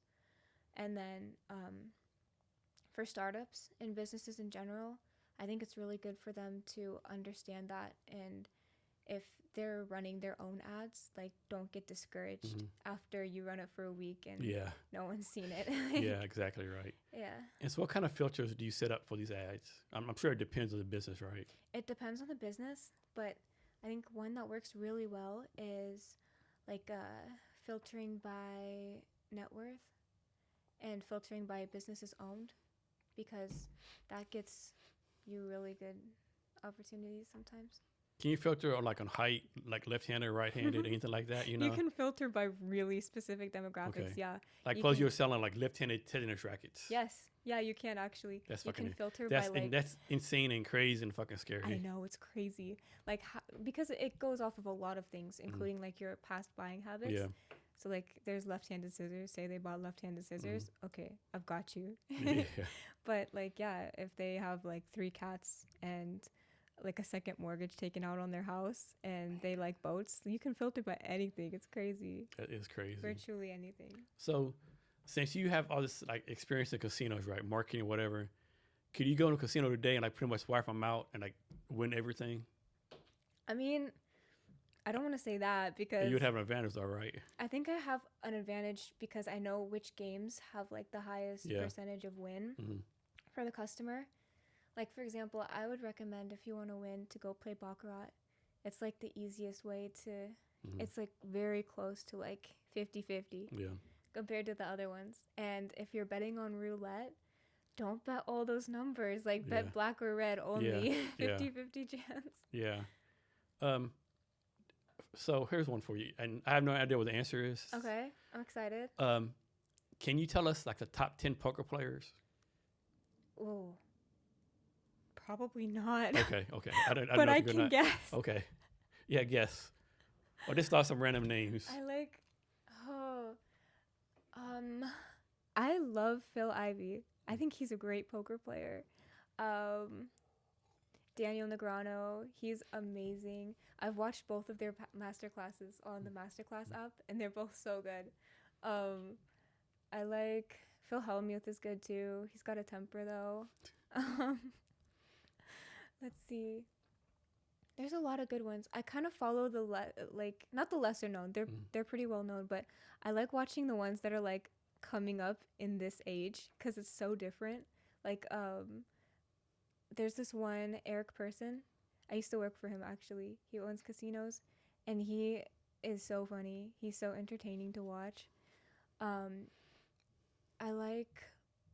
think there's a big difference between poker players that were playing back in the day without like the technology and the amount of times that they're able to like run through renditions online and like play against AI, and the poker players now that do have that capability, their playing style is way different. They're way more focused on the math and the data compared to like the older poker players that were focused more on like the psychology and like the like face-to-face human interaction, like what is he doing? Like, and that's probably why they all wore glasses and headphones a lot. So back in the day when people cheated, they would like have a couple aces up their sleeve, whatever, a couple cards hidden somewhere. Yeah. How do poker players cheat now with all the tech going on? It's hard to cheat. Yeah. It's pretty hard. Like in professional poker, there's cameras everywhere, so it's tricky. But like, On the actual tables, I mean, there's a lot of ways that you can like cheat with meta AI glasses. I feel like that would be like the way that I would go about it is like, okay, pick up cues on this person, like pick up the micro expressions. But I mean, they know, see you having meta glasses on. They But you're probably not won't allow allowed to, yeah, yeah. yeah. Um, I don't know. I feel like it's not as common to cheat in poker. Okay, like It's more really hard. common to cheat in like table games. Okay. Like there's a lot of ways you can kind of cheat, but I think the most common way of cheating is colluding with the dealers. Mm. And that's something that people don't really talk about too often. Yeah. But Like give me a cut and whatever. yeah, give me a cut because the dealers know like there's surveillance, and the surveillance cameras are above each table and also placed in different sections. But the dealers, they're like especially when you're starting to learn how to deal, they're constantly sighted. Like if they do something wrong, if their hand is over a card, since the camera is directly above, then they might not, like they'll get in trouble for that. How much do dealers make? Is it decent money or is it like bullshit money? They make a lot of money. Okay. And so they make minimum wage, but with tips. Okay. Like especially in busy casinos, somebody wins like $15,000. They give them 10%. They get like $3,000. Yeah. Like, oh, here you go. Thank you so much. It's like a very good community. Nice. Yeah. So before I came to Seattle with the Army, I had no idea there were casinos up here. I had no clue, right? Okay. There's a lot of casinos, right? There's like, I think, so far my favorite one was Kwame Casino. I haven't been there for a while. I used to go in between casino once in a while. I was like, it's kind of ratchet. It's kind of better now. Yeah. I used to have we used to look around like at a Kwame Casino when people came up to Valet driving. It was like Mercedes Benz, BMWs, right? People like had good job, could afford to lose. At Emerald Queen Casino, people would drive with the fucking Pintos and like bullshit cars. Like it was like Snow Kwame spending paychecks. Yeah. Emerald Queen Casino spending the Social Security checks, right? That's funny. It's true though. Like you see a lot of different people that are showing up there. Like some of our highest customers, like the ones that spent the most, I'd go outside and like they'd be driving the most like beaten down like minivan. You would never think they had money. But then some of our mid-tier gamblers, they would go out, they'd be like driving off in a Rolls Royce, and it's like, oh. So this isn't a casino, but have you ever been? I think it's called BJ's Bingo Hall in Fife.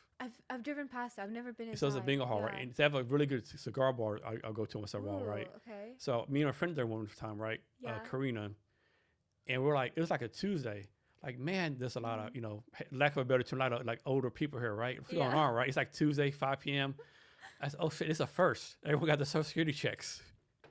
That's crazy. It was packed. I mean, That's Bingo's crazy. always has a lot of old people. This is like, Yeah. we had to park like half a mile away. Half a mile It was away. like, yeah, Wow. yeah. That's So, interesting. do you have a favorite casino, or is a casino you would think is like the top of the notch, so to speak? I have a favorite casino, but it's like very subjective, just because I like it. Yeah, I love Caesars so much. yeah. I love Caesars because I love their business strategy, Mm-hmm. and it's crazy because they have Caesars Sportsbook, so they sell to their own customers, and then they also sell to other casinos. So they're like profiting off of other casinos. Yeah. I think it's so smart. That is smart. I love the Roman architecture. I love like Caesars so much. I'm a huge Caesars fan. How do you think Seattle casinos compare to Vegas casinos? I think Seattle's a different market. Okay. Like Vegas is a destination. People go there to gamble. They Yeah. go there to like be naughty and like do bad things, right? Yeah. But here, like it's just your regular everyday people. Yeah. And Let's go to the bingo. Let's go to the casino let's after go to the work. Casino, yeah. Let's go watch UFC. Yeah. Let's go gamble a little bit. It's not like a destination. Yeah. So I think that kind of reflects the way that the industry is up here. Mm. And it's also very interesting in Washington because they have a lot of private casinos as well, like private card rooms that you can't have slots. Mm. You can't have baccarat. No, sorry. You can't have roulette and craps. And that's due to like the tribal laws here and how much the tribal has like a monopoly in Washington. So that plays a factor in it as well. Yeah. A lot of differences. You have your favorite casino here? I do. I really like Riverside Casino. Where's that at? I don't think I've heard that It's a small casino. It's a card room. one. I really like it. It's very personable. It's in Tukwila, right Okay. off the highway. Okay. It's really small. It's There's cute. so many freaking casinos here. That's insane. It is, yeah. There are a lot, but I love that one. I love Great American. It's right next door. Okay. They have like the best chicken Alfredo in Washington. So good. But yeah, those are probably my favorite too. And so, how long have you been here in Washington? Probably 10 years so far. It's been a while. Okay. Maybe longer. 12. And do you have to know why they decided to move from Switzerland to the state of Washington? My dad lives here. Okay. Or he was from here. Mhm. So we kind of just moved back home. Okay.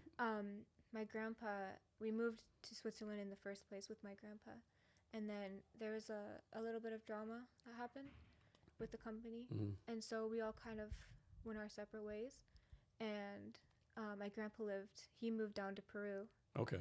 And we moved up to Washington. Oh, wow. Yeah. Nice. It's interesting. Do you have any mentors? I feel like I have a lot of mentors. I used to have a lot of mentors that were like labeled as mentors. But now I think I don't have anybody that like I meet with specifically for mentorship, but I have a lot of people that in my mind are mentors because I feel like I've learned a lot just from either being around them or like looking up to them. And I feel like that's probably the biggest thing that is helping me right now. It's just like being around people that are succeeding and that are motivated and doing like really cool things. So how do you know like when to take a break and when to push through? I think there's a fine line with that. I don't like taking breaks. I feel guilty taking breaks, but also it's kind of nice because even like last night I was so tired. I was like exhausted and I was like, maybe like I should watch something and just like turn my brain off. So I was like, I watched a show last night and that was actually kind of nice. But other than that, I really try to work like even when I'm watching, like if I'm with my family, sometimes like my brother's like, oh, do you want to watch a movie? I'm like, yeah, but you have the computer out. My computer. Otherwise you get like anxious and irritable.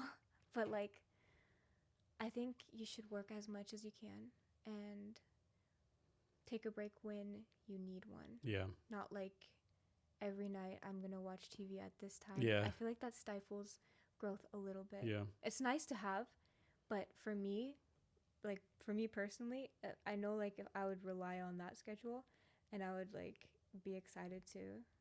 How do you keep your creative juices flowing? I feel like it's easy when things are working out to have creative juices. I get so like excited to work on my projects, but when things are not working out that well, I just have to like think of the end goal and think of like where I want to be in 5 years, 10 years, and my end goal in terms of business. I have like a business bucket list. And I know like if I'm not working on things now, I'm not going to get there in the future. So next, I have your website up. Do you want to walk through your website real fast? Okay. Yeah, sure. So just tell me where to go to and I'll go there. Okay, so this is my homepage. We can go to services if you want. Yeah. Okay, well, I don't know why it's looking like that. But if you go down, these are those pricing packages you were talking about. And this is kind of like an overview of what like the top things are. So like you as a customer or client, you'd have 24/7 access to reporting and campaign metrics. You'd have location-based targeting, which is up to 30 days, like that retargeting we were talking about. And if you click on this video, it actually like walks through geofencing in a pretty quick and easy, fun way. Advertising dollars on people who may not be your target audience? Well, we have a solution you need. An innovative geo-targeting technology known as geofencing marketing. Unlike conventional advertising, geofencing advertising allows you to target people based on their physical activities and the places they go. You can serve static banner or video ads directly to people in very precise locations, all the way down to the contours of buildings, such as competitor locations, stores, and even individual homes. This is how it works. When the location services on a mobile device or in a mobile app is turned on, our technology captures the device ID whenever a prospect walks into the virtual geofence we built. Once prospects are placed into our retargeting pool, we can serve your ads across hundreds of thousands of mobile apps and websites while those consumers are inside the geofence, and even up to 30 days or more after they left the geofence. The best part, through our conversion zone tracking technology, you can measure walk-in conversions, including those who walked into your physical location after seeing or clicking on your ads.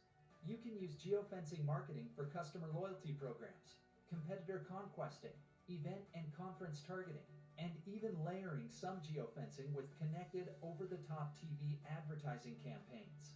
Geofencing marketing helps you drive more leads, elicit engagement, and improve your brand awareness. Make geofencing marketing part of your marketing strategy by contacting us today. So up here it says 6,600K partner sites apps. Like, Yes. how are these, like, you actually have 600,000 partners, or? No, okay. So we do have 600,000 apps that are connected. And so what that means is people always ask, where are the customers going to see that ad? And so it's not social media marketing. It's an ad that finds you depending on where you are searching anywhere. Like if you're looking for a recipe for like chicken tenders or something, or if you're on like the Wall Street Journal, if you're on like the podcasting, whatever it is, it'll find you. And that's why it specifies that there's 600,000 connected apps, because that's the next question I always get is, how do you, like, what if they don't go on any of those apps? And I'm like, these are very common apps. Yeah. It's highly unlikely that they're not going to see it. How many other companies are doing this? There's a few other companies that do it. But like I said, the main differentiator, other than the like small company that we have like a very good focus on our clients. You usually need like a budget of $20,000 a month or more to get started in geofencing, just because of the nature of it. But we've been able to like ratchet it down just to $500 a month for like very bare minimum. But So what's the bare minimum? it would be, well, it gets very granular depending on what you want as a person. But for example, if you wanted to target like different podcasts in the area, you could target 3 locations, but it wouldn't target everybody that walks in. It would target only like the people that we would have to set. We'd have to set like a very specific target so that we actually reach those people, and you'd probably be able to retarget them once or twice. Have you ever had an unhappy customer? If you did, how do you take them unhappy to happy? I've never had an unhappy customer in terms of geofencing and programmatic, but in terms of like what I did before, I've tried a bunch of different marketing. I used to do social media marketing. That was the worst. I hated it. And so that I worked with a lot of contractors, and one of my contractors like followed an account with one of my clients' accounts, and they were pretty upset. It wasn't like a gross account or anything, but they were still mad that like they followed accounts without their permission. And so I think that was the biggest time that a customer was pretty upset. And I just refunded their money back. So from your point of view, is it an advantage or disadvantage being a female entrepreneur? I think it's an advantage for sure. First of all, I don't know. I like the personal challenge. I don't think it's too much of a challenge, but people tend to take men more seriously. And I feel like that's true across culture and across like the world. But it's nice because I know that if I do get a client, it's like, okay, I feel like I positioned my services very well, you know? And also, you know, I don't know, it's nice to know like when you're doing a good job, and it's easy to work with men sometimes as a female entrepreneur.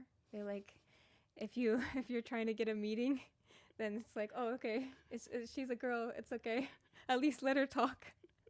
That is so funny. So yeah, So from I your like point of it. view, talk about some pros and cons of doing business in Tacoma. Um, that's a really interesting thing that we could talk about. I think Tacoma's great. It's very entrepreneurial. Um, I think the biggest pro is that people are very open to new things. It's very close to Seattle. It has a lot of opportunities with the port, and there's a lot of diverse businesses there. I think the biggest con is that I don't think the capital that these businesses have are as high as other cities in the area, like Seattle and Bellevue and Redmond. I think the capital there is, on average, way bigger than Tacoma businesses. Yeah, my criticism of Tacoma's like they always like they start doing good, they game in them, and it's like all of a Yeah. sudden like, bam, nothing. Like Yes. it's like they're going like this and they just stop. Yeah. Like just keep yeah. on going, right? And then they'll sputter around for a couple years, then it gets restarted again. Like there's no consistency, I guess. Is what I'm trying to Yeah. say. I've seen that too. But I've also seen a lot of businesses that have done really well in Tacoma and then moved on to like Seattle. Yeah. They're in the flow of things. Yeah, and then so what's your pros and cons for Seattle? Seattle, And when I say Seattle, I'm combining Yeah. Seattle and Bellevue together. okay, Seattle, it has to be the opposite. So Seattle has a lot of like high ticket customers, but with that, they're more critical because I feel like they're used to being approached by huge companies and they're used to like having all the bells and whistles. And so you kind of have to get over that hurdle of like, please hear me out. And then once they hear you out, then like the pro is that their budgets are usually much bigger and they have more ability to do things with that. So talk about can you talk about your sales cycle? Because I'm sure you don't call someone on Monday and they give you 20,000 on a Tuesday, right? Like how's your Yeah. sales cycle work? Like how long is it? How you work through that? Yeah. Okay, so due to the fact that it's so highly specific for each customer, there's usually like a week-long period where we meet with the customer, we meet with the client, we talk about all the things, and then once we do that, we develop our own strategy, and we also have to develop the pricing from that strategy. So, like there is the pricing up here, but Go back here. sometimes the customer wants to pay like $1,000, but they want to geo target like all of like the entire addressable household for like 5 zip codes with every single address in there. And it's like, that's a great idea, but you're not going to be able to do that with $1,000. And so that takes a little while. Takes about a week to do that. And then once we give it to the client and if they agree, then we start the next process, which is setting up the back end. And that takes another week to set up all the back end and to make sure everything's in place and tested so that the ads aren't going to random people and that the ads are like exactly to the demographics that we set. How does it work? Suppose you have a customer Yeah. and they say, hey, I want to do ads to left-handed tennis players, right? Yes. And you do all the work. And right before it goes live, you say, oh, I changed my mind. I want right-handed golf players. Is that a lot of like work on the back end to make those changes? I mean, it can be. It depends how many changes they want, but And you do charge like extra changes? no. No, okay. You probably should do that. I probably should. I really enjoy A/B testing, and I love like seeing the different ways that the campaign can go. So if they want it changed, I think the thing that takes the most amount of time setting it up is like getting the ads to the correct like placements and making sure that they're the correct size is for the correct placement. So there's different sizes that are like optimum for mobile device for different viewing and different types of like websites or apps that are connected. And so I feel like that's the biggest thing that takes time. If they want to change in demographics, it's okay. If they want to change in location, it takes a little longer to set. So for those who don't know, explain A/B testing, why people should do it, and what's the purpose of it. Yeah, sure. So A/B testing is when you have one goal for an ad, but you submit the ad in 2 different formats. So for example, you might want to sell to like, a cat tree, for example. And so I don't know why that came to mind. Sorry. And so you might like create one ad that has these types of pictures and these types of like sayings, and you might have another ad that's completely different, but both ads are trying to sell that same cat tree. And so whichever one does better, like this and this worked from this ad. And what I would recommend is doing multiple sets of these. So like, for example, for Toyota Camrys, those are really fun. I've done a campaign like that before where we were trying to sell a specific type of car, and we did a bunch of different campaigns for different demographics, and we saw like what worked with which demographic. And then from there, you can just continue to like optimize your experience. The more you optimize it, the less money you spend on ads, because people are more interested, they're clicking on it faster. And so you said you give like classes and stuff like that, like you do speaking engagements?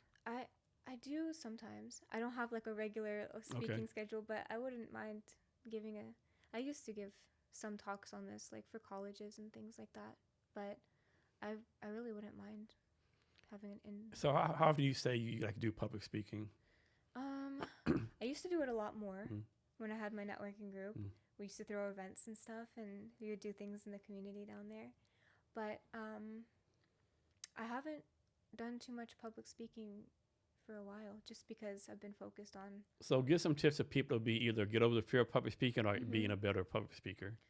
I'm not an expert, but I don't have the fear of public speaking. And I think the reason is because I really enjoy what I'm talking about.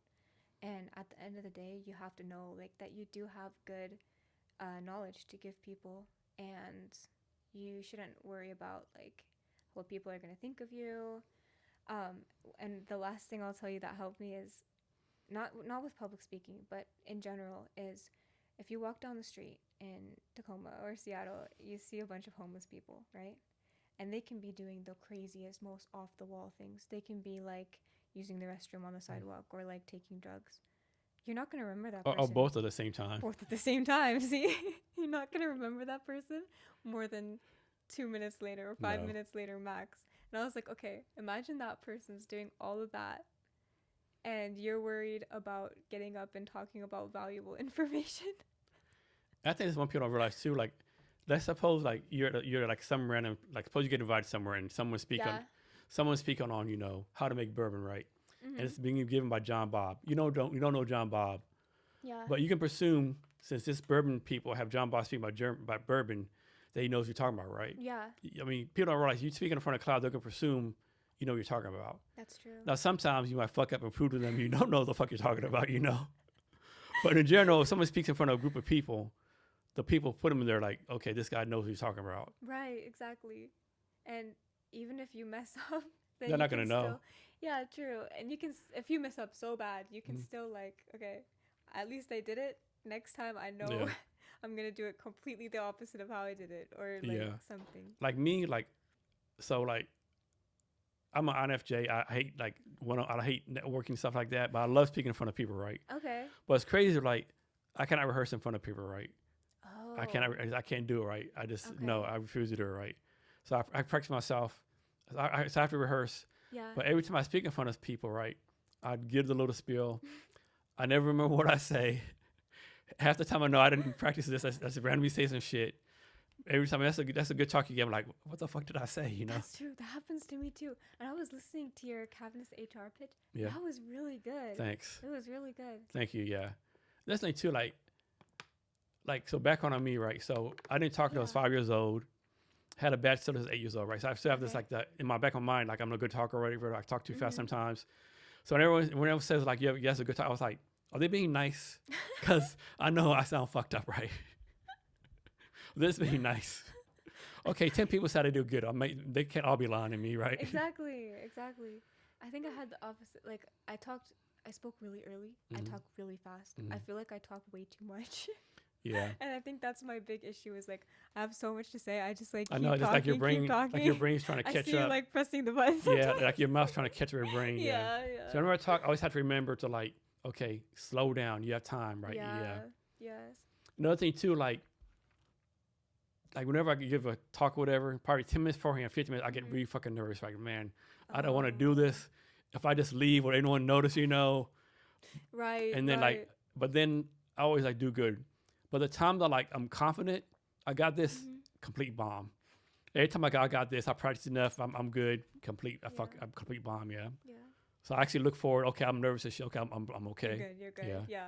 Means you care. Yeah. Yeah. One thing, like if I was like go back to my 15-year-old self, I would tell myself, or any young person like 15, like learn how to do sales, public speaking, physics, and how to code or AI. Right. I think those 4 skills are what people need to learn.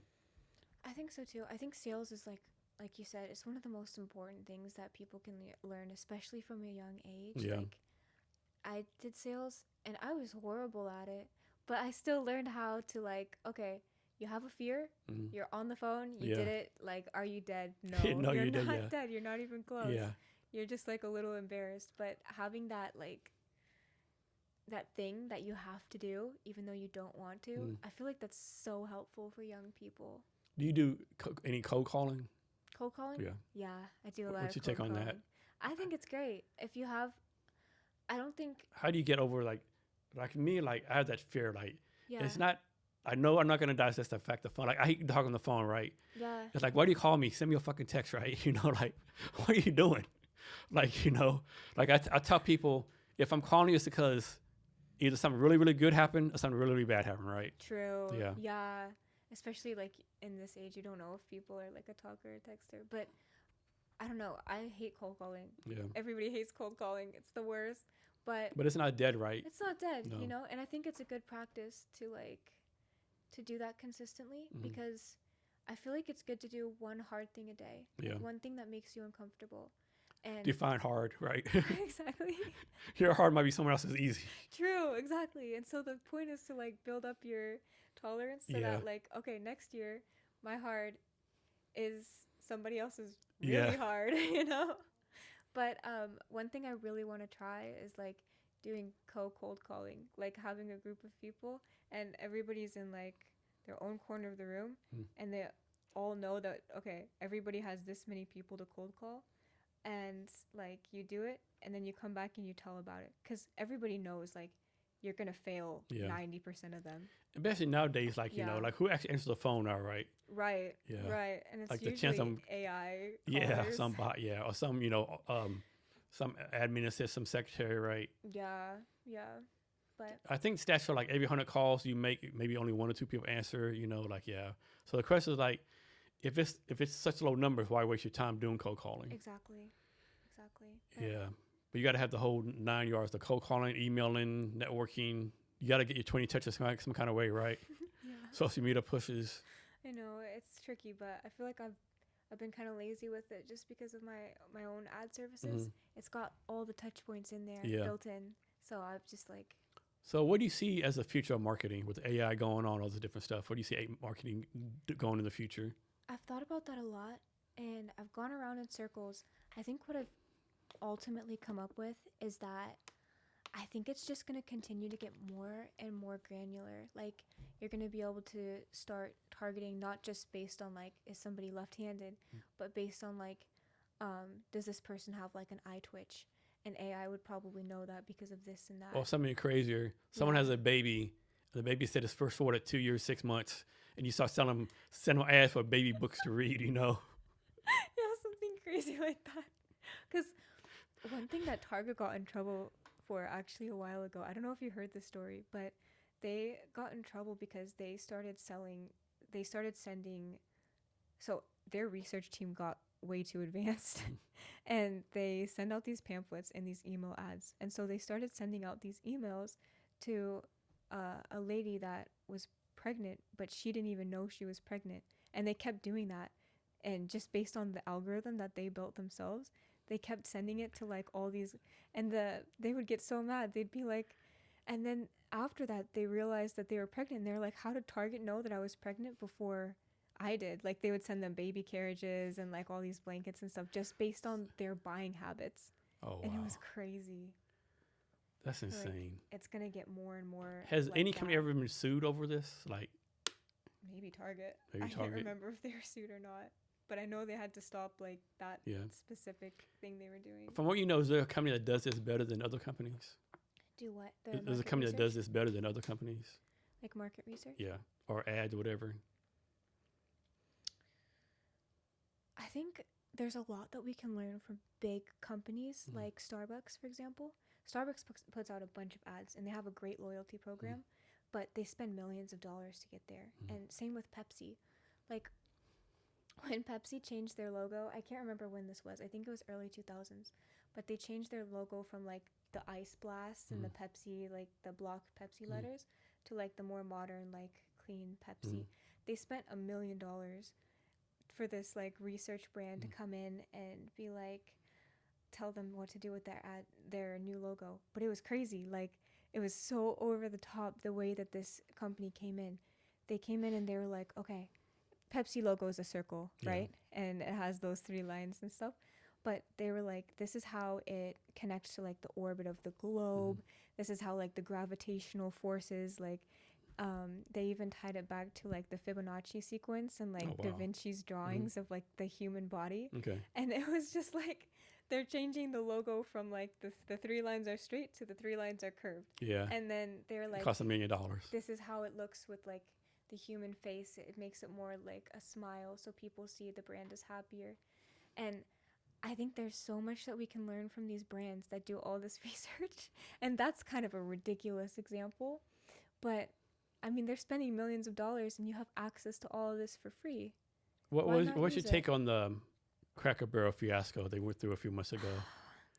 Personally, I like the original Cracker Barrel. Yeah, it's like it's traditional. It's so everyone homey. Yes, it's like, and basically they changed the IHOP. Like Yes. it looks so sterile or corporate, right? It's like, that's horrendous, right? I understand it's easier for like printing and stuff. I'm gonna say you want to update, but man, you got to listen to your core customer, right? Right. It's like this so is insane. a classic. Like this ain't Cracker Barrel. Like you want your biscuits, your gravy, like the old country thing. Like Yes. they spent like millions of dollars on the logo. And the one Could've thing done is that like, for $5, like. and the thing was crazy. Like the name of the company is Cracker Barrel. They got rid of the old man, the cracker, and the barrel. And the barrel. Yeah, like what the fuck? I know. It's like, What are you doing? what was the thinking behind that? It's like changing McDonald's colors from red and yellow to like green. Yeah, I don't yeah. know. A lot of these big companies with all these millions of dollars definitely don't get it right all the time, right? Yeah. But I mean, it shows that they have a really good budget for purchasing ads. Oh my God, yeah. I saw that first Cracker Barrel. Yeah, this is not gonna go good. No. I wish they had more Cracker Barrels here. I think the closest one is down in Oregon somewhere, right? Is it? I think so. I think think there's so. one by Portland. I could be mistaken. Maybe. I think that's the closest one, yeah. I think maybe. I haven't been. The first time I went to Cracker Barrel was when I was like, I don't know, in high school. Like, Yeah. Never been there, but it was. It's like scary. it's dusty, all these knickknacks to buy, but no one Yeah. buys them, But it's a whole experience. Yeah, it's experience. Like Yeah. you don't go there, have fun. You go there, eat your meal, get the fuck out. Exactly. Yeah. So, what advice you have any new marketers? Advice for new marketers. I would say take advantage of the way that technology is going and make sure that your business or your product is scalable, and make sure that you have that background of like psychological advice that you can apply to your ads and that you can work with, and you can give your clients real feedback on their, because sometimes clients come to me with their ads that they want me to publish, and sometimes they're good, sometimes they're really bad, and I don't know how to say like, hey, this is not going to do well for the CTR. So sometimes I offer to like remake the ads and things like that. But yeah, just making sure that you have a reason behind doing things. So, what's your take on this, right? Mm-hmm. So, someone put this on LinkedIn one time. Someone said, "Hey, I know AI is a hot rage, but if I'm trying to hire someone and they said to use AI, I'm not going to use them. I want them to like use it like traditional way." I'm thinking like, if I'm like, as I gonna hire you to do something, you said you don't use AI, I'm like, what the fuck am I hire you for, right? Yeah. Like, what are I you can like? What are you just doing, use right? AI to do Yeah. that. So I don't understand how these people say, "Oh, don't use AI," or kids me too. Like people like bad on LinkedIn, like, "Oh, there's too much AI during the content. We can tell there's dash in it." Like, who fucking cares, right? I mean, I'm sure someone needed to say, go to ChatGPT, said, write me a random article about anything, right? Yeah. I'm sure they put like a baseline, do an article on XYZ B121, I just don't get it right. Now, one thing I don't like one thing is crazy. When I write, I actually write with dashes in my shit, right? So sometimes I take the dash out. One thing I don't like when ChatGPT puts a lot of green check marks, right? I don't like that. So I delete don't like that I either. delete those. Yeah. But it just kills me when people like have that mindset.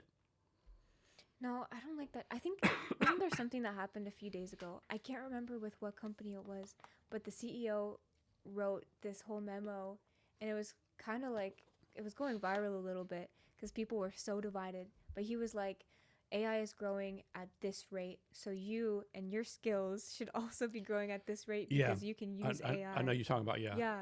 I Man, can't remember what company that was, but people were so divided. I hate to say Amazon, but that's not something Amazon CEO would say. It was some big. I remember it was a company, big though. company, right? Yeah. Or Like something like, you know, Redfin or something. AI, if you're using AI, you should increase your output by this much. Yes. If you're not using AI, you won't. So if you're not using AI, basically, You're like, gonna get cut. yeah.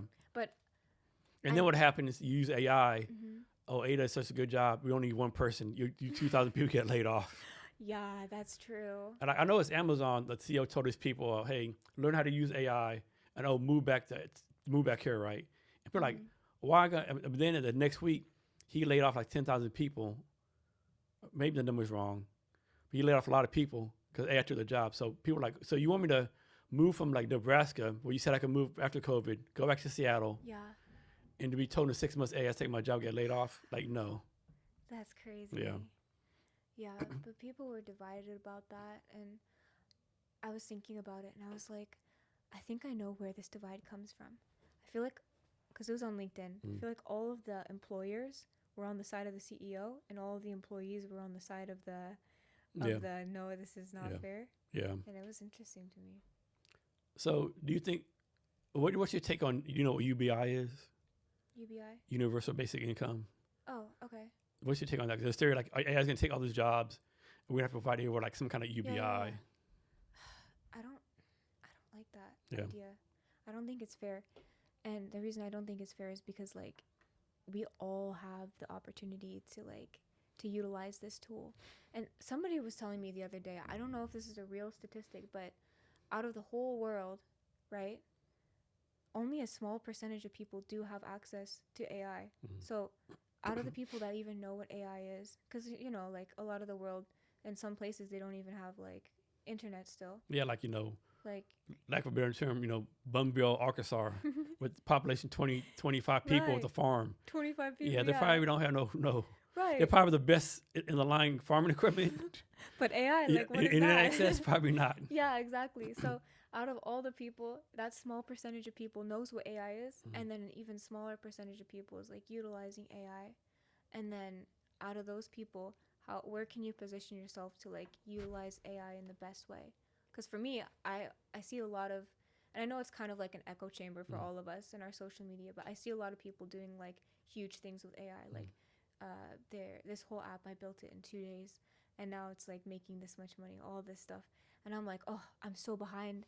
And I think there's a lot of things that we can learn, but figuring out where to position yourself in the market and how to specialize like you as a business and you as a person within this world of AI would be better than just like jumping in and learning everything you can and not utilizing it. Especially now you have YouTube University, Yeah. all this free stuff, you know, you Yeah. can learn anything for free, Yeah. you know. That's true. So what's the purpose of going to college? Like, would you still go to college if you had to do it over again? Would you rather, like, instead of going to college, spend that time like building your business? I would go to college. I really want to, like I was telling you earlier, I really want to continue learning, and I want to learn a bunch of different things. So I would definitely go to college, and I think it's very good for networking. And if you're trying to learn a skill, but it depends on what you're trying to do. Like for me as a business owner, I feel like in terms of owning a business and the day-to-day operations, I learned way more from my independent research, like building my business. Because you're building it, like you have the software, you're getting customers in real time, and you're being able to like walk them through every step of this. So that all, you learn so much from it. And if you're trying to do that solely, then I think you should focus on doing that solely. But the big thing that I'd be cautious about is like sometimes people get the worst of both worlds. They're like, okay, I'm not going to go to this party because I need to work, but then they also don't work or don't work efficiently. Yeah. Like they're just like scrolling LinkedIn or something, you know? And it's like, if you're going to miss out on this Like, opportunity. I did business research. I spent 2 hours on TikTok doing business research.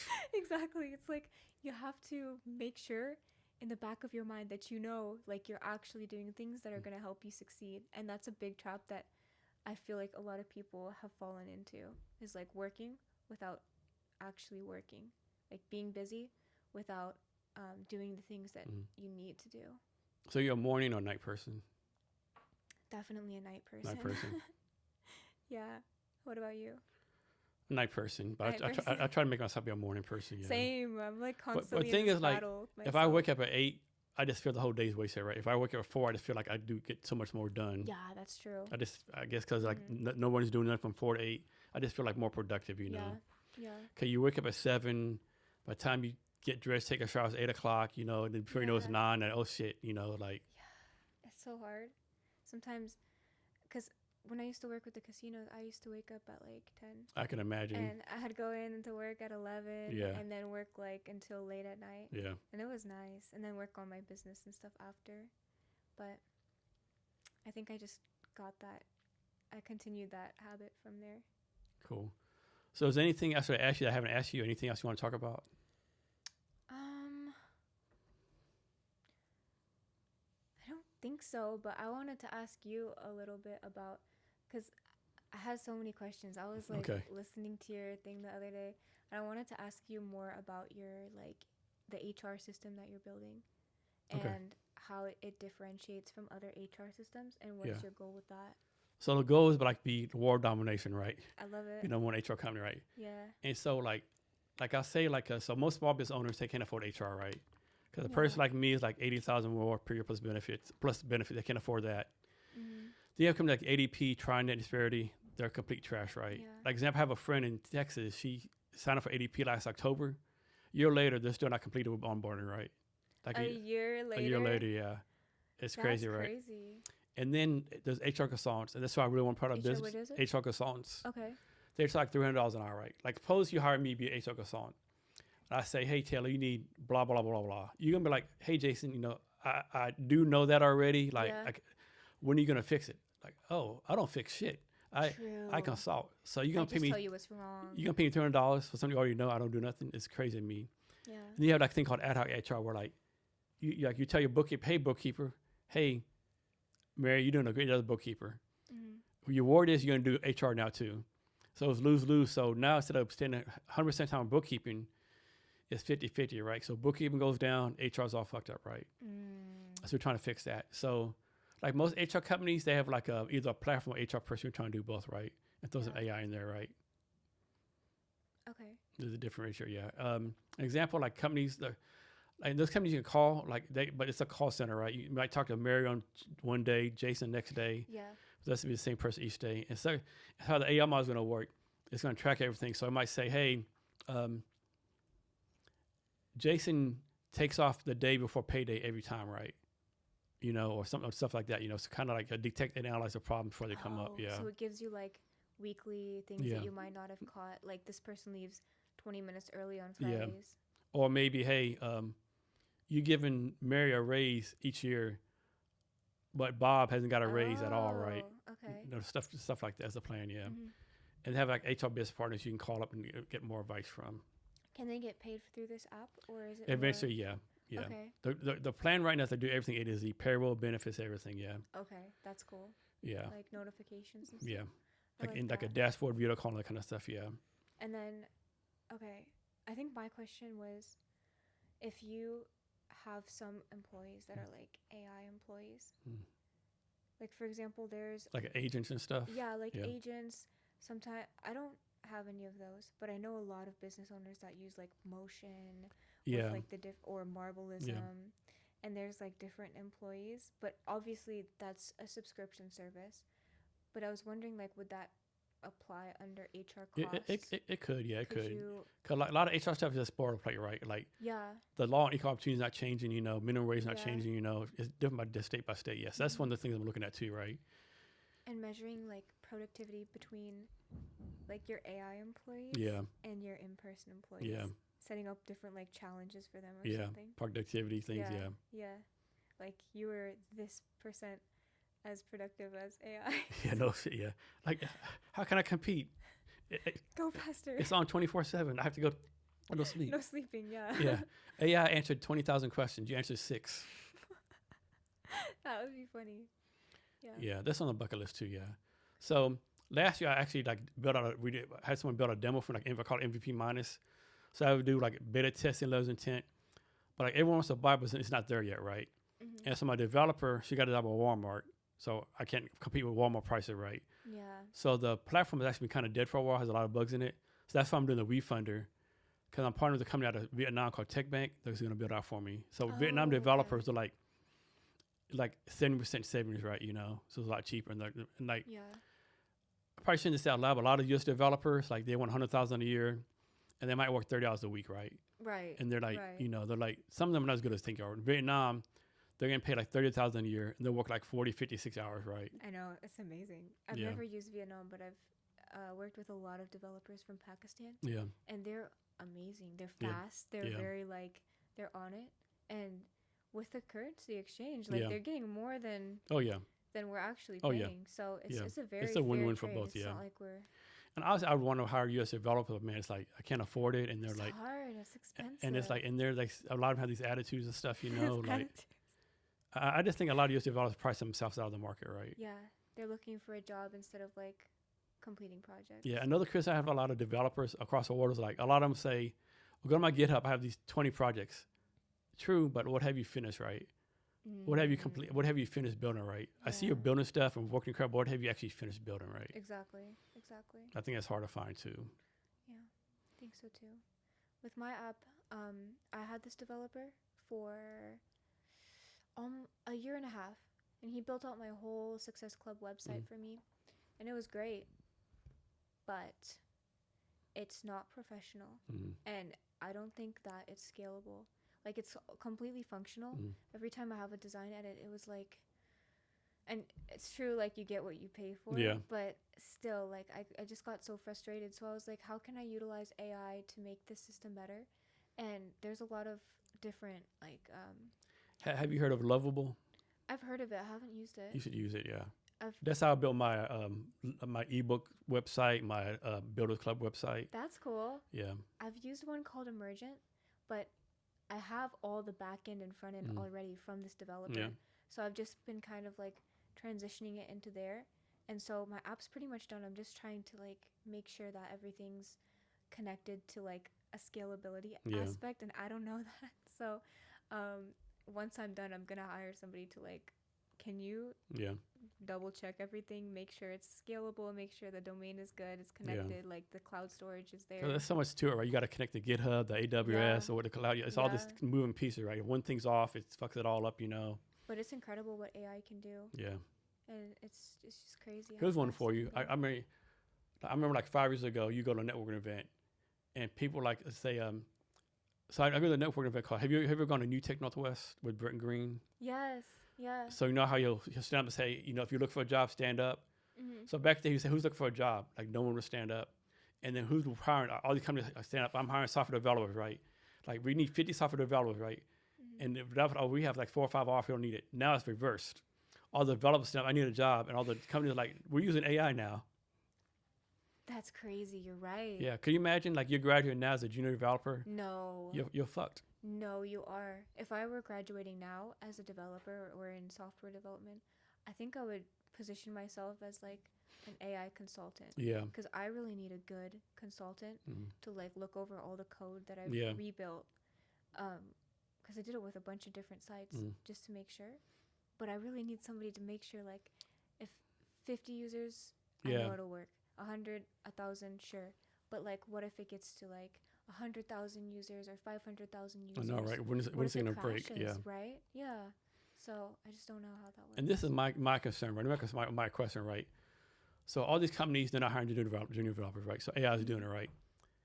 Because so AI does the junior developer stuff, and all the mid-level and senior levels are doing the rest of the stuff. What happens if these senior level and mid-level developers retire or leave, right? There's no one doing the junior developer stuff, right?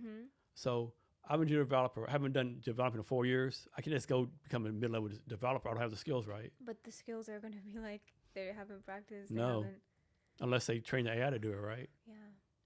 I don't know. It's like scary I times don't and know fun, how that's going to work. crazy times, yeah. Yeah.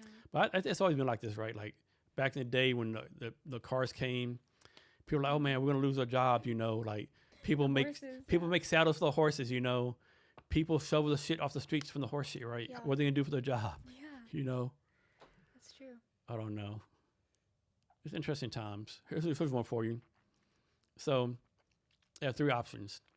Option 1, just stay here, keep on living your life. Option 2, go 500 years in the future. But you have to stay, right? 500 years in the future, you have to stay. Mm-hmm. Or 500 years in the past, you have to stay. Which one do you pick? Ooh. Oh, and you have to stay? Yeah. Like at my age? Yeah. That would change a lot of stuff. I don't know. I'm tempted to say 5 years in the past. 500 years. Oh, 500 years Yeah, in the 500 past? years, yeah. No, I think I would stay. Stay. I'd be like, I don't know. I don't think I would last 500 Yeah, years yeah, in the yeah, past. yeah. We're not built to go back in the past. No. There's like Black Plague, malaria, Yeah. all kind of wars and shit, you know. Yeah, You're a female. true. I wouldn't be able to do anything. I think I would just There's no hot water, No, there's no hot water. no electricity. There's no, like, my favorite foods. You might take a bath once a week, if that. No, I would not make it. And then 5 years in the future, it'd be exciting if we were around, right? If we're around, that's Yeah. that's the Like tricky you go 5 part. years in the future, it's like a nuclear wasteland. That's what I was There's a big thinking. sign, we went to Mars 100 years ago. You're like the only one there. No, I think I would stay. Yeah, I definitely think we're in the best time of history right now. All the I think so. opportunities. I mean, of course, the news make it sound like we're all fucked up or whatever, but They do. all the stats like death rates are going down, diseases are going down, literacy is going up. Right. I mean, of course, there's poor people, always be poor people, right? Of But then, course. like, people don't realize our poor is not like other people poor, right? For sure. That's a really good realization. Because I've seen to some have. destitute people in the army, like people sleeping on floors, like Afghanistan, Yeah. Pakistan, right? And I don't know how true this is, but I saw somewhere where like I need to check this one day. But supposedly, like Mississippi is like a poor state. Supposedly, Mississippi's economic GDP is the same as England. That's crazy. I believe that. I heard a similar statistic Yeah. the other day. And someone like, Yeah. damn, how fucked up is Europe if Mississippi's outdoing you? I know. Like England? Yeah. I know people I mean, really people don't realize how good our economy is, right? They don't. America is just like an amazing place to We're just a live. bunch There's of so many spoiled brats, you know. opportunities. Yeah. I don't get steak every day for dinner. I'm not doing good. That's true. Like at least we have a roof. I didn't get my latest iPhone. Mhm. I think somewhere it said like if you have 3 meals a day, like it doesn't matter meals, 3 meals a day and a roof over your head, like you're living better than like billions of people, right? That's crazy. That's a crazy statistic. Like it puts everything so far into perspective. And then imagine like we're worried about things like, oh, I didn't get as many clients as I thought I would this Yeah. month. Like, oh, we're doing great. Or how dare the Starbucks barista put an extra half ounce of soy milk in my shit? This coffee ruined my day. Yeah, I get that for sure. Or this asshole cut me off, you know, how Mhm. dare you, know, yeah. Road rage is real. Yeah. But you got people like in different parts of the world, like they're Not hustling, even- right? Yeah. And they work hard too. Yeah. Yeah. It's crazy. Cool. Anything else you want to talk about? I think we covered a lot of Okay. stuff. Yeah. I think that's good. So what do you think? First time experience? Had a good time? Yeah, it was Yeah. really fun. I was Good. nervous though. I'm probably gonna like rewatch it. I'm like talking like 100 miles per hour, but it was fun. It was a really good experience, and Cool. I was happy to come on. Thank you. So how can people reach out to you? They can reach out to me on LinkedIn, and I have a personal LinkedIn and business LinkedIn. Also Instagram. I'm very active on Instagram and Facebook, and yeah. Thank you. So thanks, Taylor, for being here. I really appreciate it. Thanks for bringing me on. Yes. And for our listeners, don't forget we're doing a refunder for Cavness HR. You can own Cavness HR for as little as $100 investment. Also, check out the ebooks. I did 7 ebooks based on 300 talks on the Jason Cavness Experience. Thank you for your time today. And remember to be great every day.